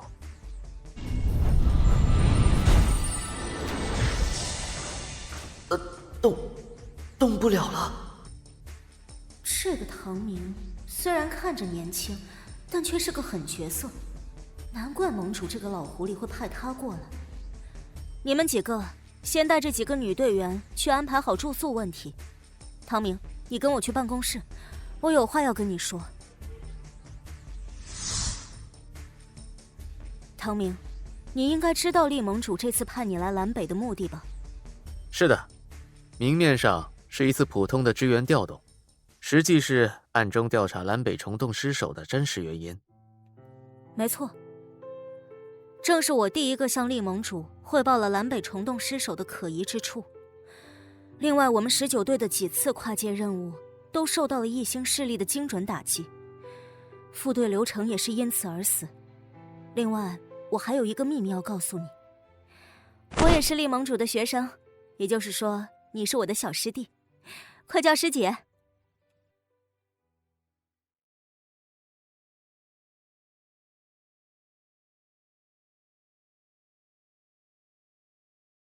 该死！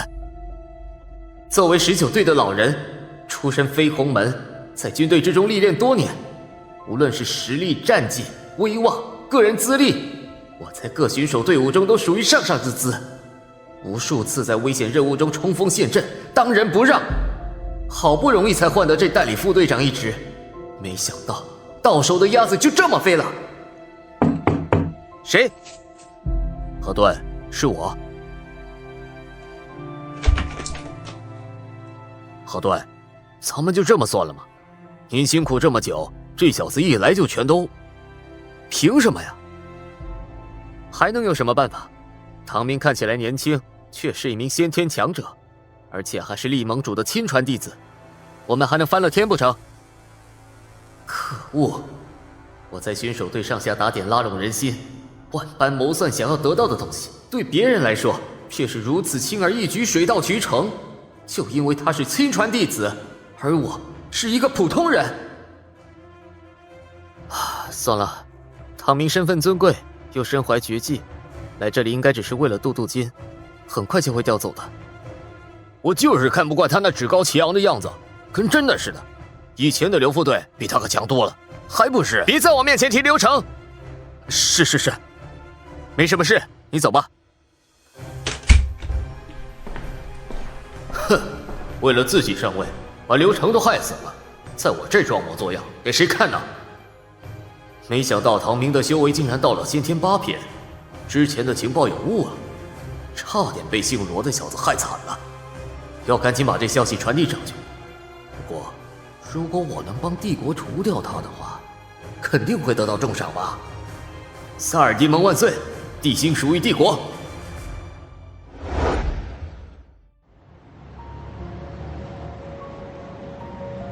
平日里，我们19队的选手路线一共有7号、9号、12号这3条，专门负责对蓝北虫洞外围的重点路线进行选手看护，清除从虫洞另一端渗透过来的异兽。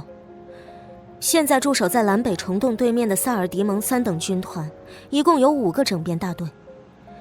据战时消息，他们在笑面万庭门那一战里，光是调动的先天等级以上的战力，就有足足100位之多。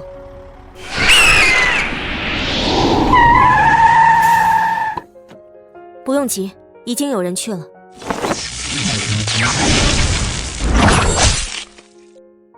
那是7队的队长斩云刀文霄，也是先天8品，一柄朴刀，战功赫赫，刀劲通透，威力惊人，此人不俗。需要帮忙吗？那片区域是他们的范围，我们不用管。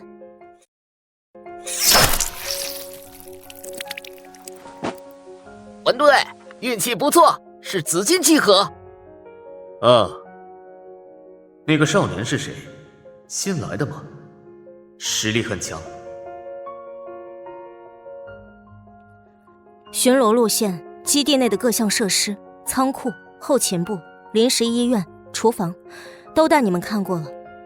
唐明，你作为副队长，队伍的具体管理就会由你来负责。希望你赶紧熟悉情况，担起这个重任。当然，队长放心。好了，没什么事，你们先回去休息吧。有任务再叫你们。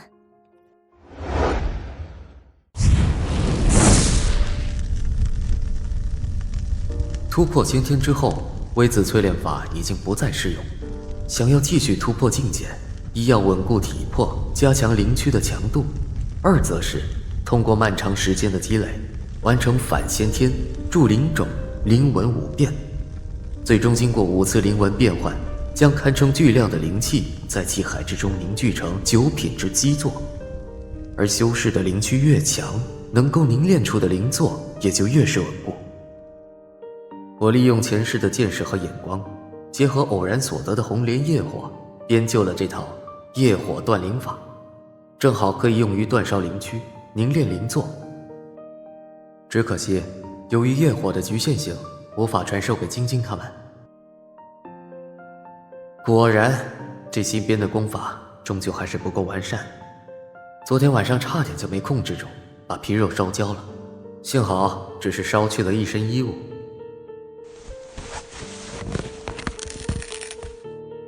果然，任何一门功法的造就，都是经历了无数前辈千辛万苦的付出与牺牲，才逐渐完善的。就算我有前世的记忆，想从荆棘中踏出一条脉络来，也要付出不少代价。只是烧焦了皮肉衣服，已经相当不错了。危险是危险了点，不过效果还是很不错的。以这个速度，应该很快就可以突破9品了。好了，今天是就任19队副领队第1天，得好好表现表现才行。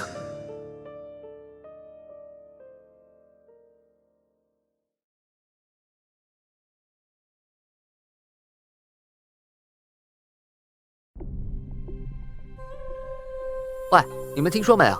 我们这来了个新领队，昨天刚到的。怎么不知道？昨天他来的时候，正是我在值守。好像很厉害啊，那是，连老何都被他镇住了。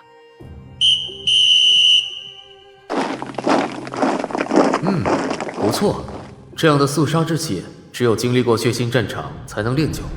比起身居象牙塔自命不凡的那些歪瓜裂枣，不知高出多少。不过比起前世我亲手训练的百战精兵，就差得远了。各位好，在下唐明，从今日起就任19队副领队，负责各项具体事务。有些人可能昨天就见过我，也有可能没见过。不过从此往后，我们会有不少时间相互了解。敬副领队。哼，无论你唐明再如何天赋异禀，初来乍到，终究是不了解军人的交流方式。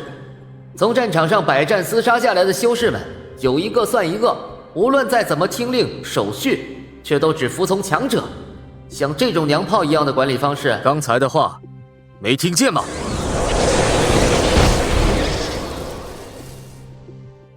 敬副领队。19队原来的战力我都看过了，除了队长外，18人中7品1人，6品4人，5品10人，4品3人，配置还算不错，实力还算均衡。一群均衡的废物。什么？废物？唐副队，你这样说就不对了。我们19队素来以奋不顾死著称，战功赫赫，就算你修为比我们高，也不容你如此玷污。就是啊，我昨天调阅了19队的资源库分配记录，19队是战功赫赫没错，但是所获得的资源份额也是普通军事的3到5倍。就这样，近5年来，你们猜队中修为进阶的人数有几个？3个，还都是从4品到5品，其中2人还花了整整3年。你们的修行资源都是喂了狗了吗？所以从今日起，队内的一切修行资源都要重新分配。今天就进行第1次考评，考评项目没有其他，实战，只有实战。一切战斗结果都会被记录排名，从今往后的所有修行资源都会以此为依据进行发放。听懂了吗？是。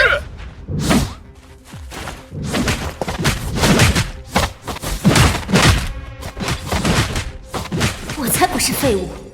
我出身中海武校，在毕业时就以4品境界的优秀毕业生身份入伍，成为一名光荣的一线修士。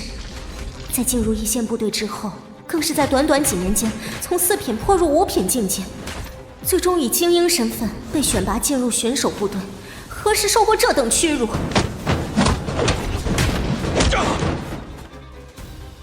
下一场，林瑶对方小莹。方小莹，就是跟着唐明来的那几个女队员之一吧？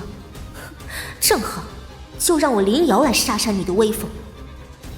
台上拳脚无眼，记得都小心这些。开始。废物！老娘让你看看精英的实力。在绝对实力面前，已经被吓傻了吗？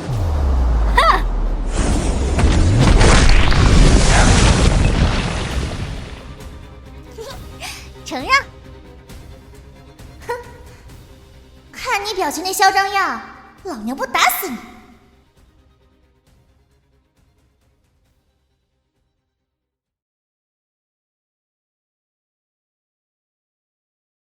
我竟然排第17名，也就是说，出了1名7品、4名6品和唐明带来的4个新队员，在10名5品的队员中，我排倒数第1。林瑶，你没事吧？第10名，张平这家伙竟然是同届第1。这家伙明明是高中毕业就参战的底层修士，靠着敢打敢杀拼搏出的功勋，才得以晋升到这支队伍，没有经过什么系统训练。虽然和我一样是5品境界，但明明只是5品初期，怎么会？你们这群家伙，一个个都是扮猪吃老虎的货。平常选手的时候，怎么没有见你们这么强啊？那不是因为咱们巡守时的敌人都是异手偏多吗？许多队员的招式发挥不出来。听口令，按排位集合。可恶，竟然被他越阶打败了！要不是我太大意，被他的拔剑术……经过这一段时间的比试，想来大家已经明白了自己在这个队伍之中的位置。从今往后，你们的修行资源也会按照这个排名进行发放。除此以外，我会根据各位的具体表现，挑选出种子队员进行特殊培养。念到名字的，到我办公室集合。王晶晶、方小莹、刘子宁、姚瑜、宋璐、李纯、张平、林瑶、刘弘毅、吴天明、杨轩。咋还有我呢？你们几个是19队里最有潜力的队员，现在大敌当前，多提升1分实力便多一份保障。所以我将传授你们一门快速提升修为的功法——微子淬炼法。微子淬炼法，我没听说过。唐明竟然要传授我们这么凶险的功法吗？这门功法的凶险之处，我就不跟你们细说了。不过以你们现在的修为和军队里的资源和设施，是可以最大规避风险的。而且我要说的是，我就是仰仗这门功法才快速突破至先天8品的。所以学与不学，你们自己决定。什么？副队进阶8品，就是靠的这功法？那岂不是可以媲美传说中的天阶功法了？学，我要学。至于你们4个，作为队伍的吊车尾，是团队整体实力的下限，在关键时刻关系着整个团队的命运，因此提升实力势在必行。往后将由我亲自操练你们，一直到能让我满意的水平为止。我看唐领队人还挺好的，他指出的我们战斗中的多个不足之处都非常到位，正是我们一直苦苦思索都没能想明白的。确实，特别有一处关于金刚穿仙剑的劲力运转方式，我一直觉得有些滞涩，没想到他一点拨，哼，就算是吧。我收回昨天的话，这人绝对是魔鬼。弱就要挨打，这个道理你们要懂。林瑶，你起来，你身体里的内气还足以支撑一次攻击。这家伙是跟我有仇吗？啊！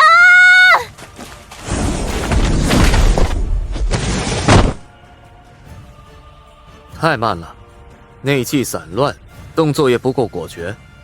如果是方小莹的话，她应该会用更加简洁的方式。到旁边的药液容器里浸泡一下，1个小时后出来。如果是方小莹的话，会用更简洁的方式。原来是这样，我明白了。哼，等着吧，我一定会超越方小莹的。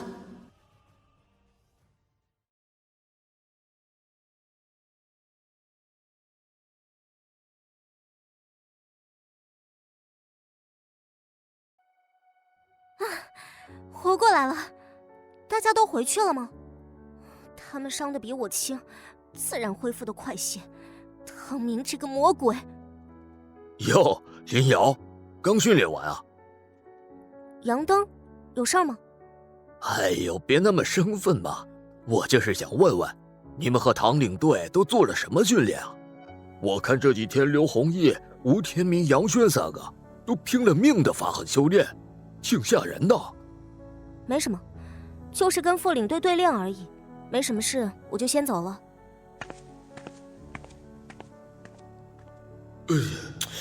唐明这家伙，大门不出二门不迈，除了训练还是训练，还真不好找机会拉关系。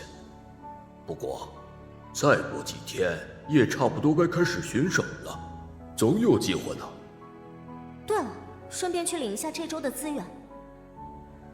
唉，排名那么靠后，估计没多少东西了。验证通过，您本周的资源为运气丹2瓶，中等灵石18枚。不对啊，我的资源怎么一点没少？不是说按照擂台排名重新分配资源吗？没错啊，你没看公告牌吗？你现在分到的资源数量确实是最少的一批了，我的差不多有你的3倍呢。那也不对啊，那多出来的资源是从哪儿来的？听说唐岭对自己没要资源，全都照价兑换成咱们用的资源了。先天的资源比咱们整个队伍所有人加起来都珍贵，因此兑换了不少。所以啊，大家的修行资源就都变多了。他会这么好心？我先回去修炼了。哎，你不是刚从修炼室回来吗？这林瑶看着傻乎乎的，在境界底蕴上倒还算有点累积。张平虽然境界提升慢，但很有战斗。虽然我在擂台上把他们骂得狗血淋头，但实际上能够进入前线选手队伍的，已经算得上人才中的人才了。每一个都有可圈可点之处。之所以先贬他们一顿，一是要激起这些人的好胜心，二就是为了打消他们这种我是人才的念头。确实啊，在修士界中，这些人已经算得上是天才了，但他们的对手可不是什么人类修士，而是来自异星的萨尔迪蒙人。直到现在，我都还记得自己前世临死时目睹的那些来自圣世境强者的恐怖力量。对抗萨尔迪蒙不是我一个人能完成的事情，提升人类的整体实力，破境理论是其一，将微子淬炼法式当传授出去是其二。正好趁这次机会将19队作为试点，当然要控制在一定范围内。人类里可并不完全是自己人。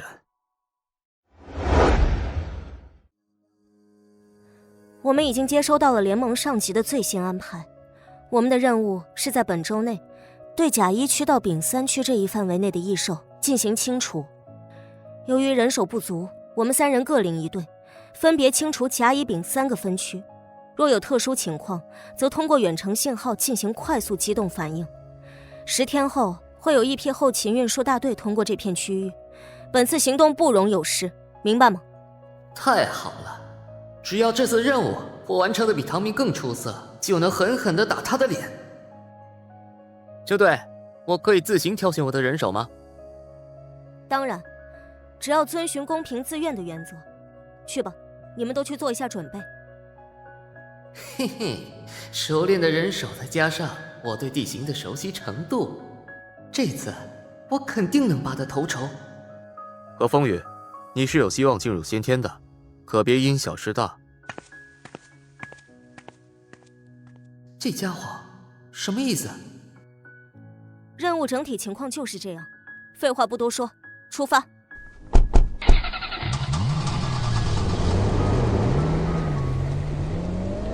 刘子宁，你对这一带比较熟悉，介绍一下情况。是，我们负责的乙区原本是卧龙山区西南部，后因南北虫洞变异而被划分为不可居住地带，周围方圆50公里全部都是无人区。现在已经逐渐变成异界野生动植物的乐园。由于清扫难度过大，而且本身的地区生态环境就已经因为南北虫洞出现巨大变化，所以我们目前能做到的也仅是按时清理较高风险度且有可能流窜的大型异兽。如果要进行全面清理，所需消耗太巨大，而且只要南北虫洞还在，就无法完全根除。介绍得很详细。正好就用这次任务来检验检验这些天训练的成果吧。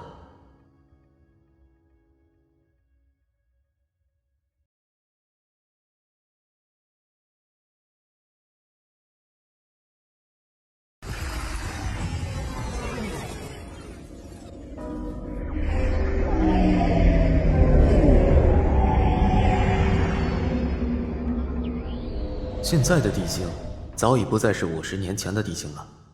虫洞开启在带来大量灵气的同时，也为地心带来了大量不可控的异星生物。原本荒芜的卧龙山脉，此时竟变成了一副青山绿水的模样。小心，分散队形。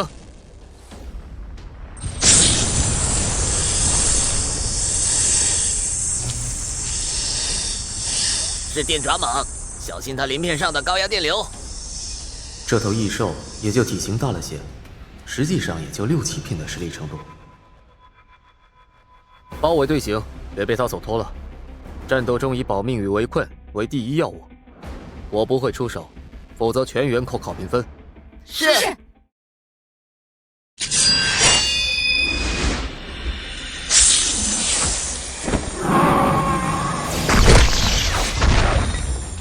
小心，他要释放雷能了。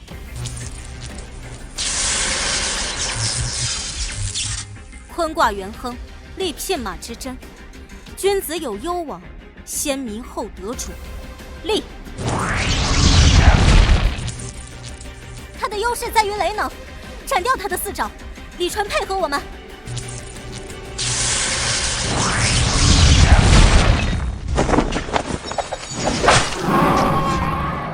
继续。干得不错，突击和偷袭战法很能发挥团队的优势，配合也恰到好处。再接再厉。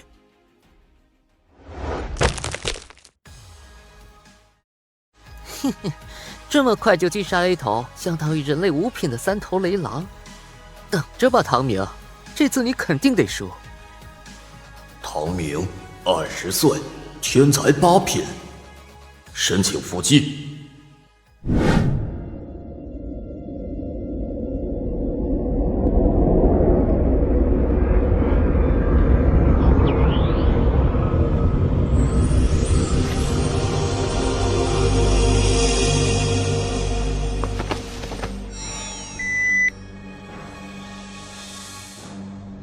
长官，出现1级情报警告。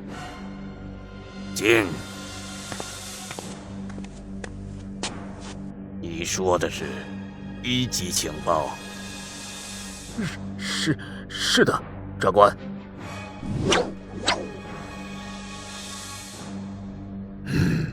28岁，8品，还不错。哼，那群精神孱弱的地星人，又何必继续挣扎呢？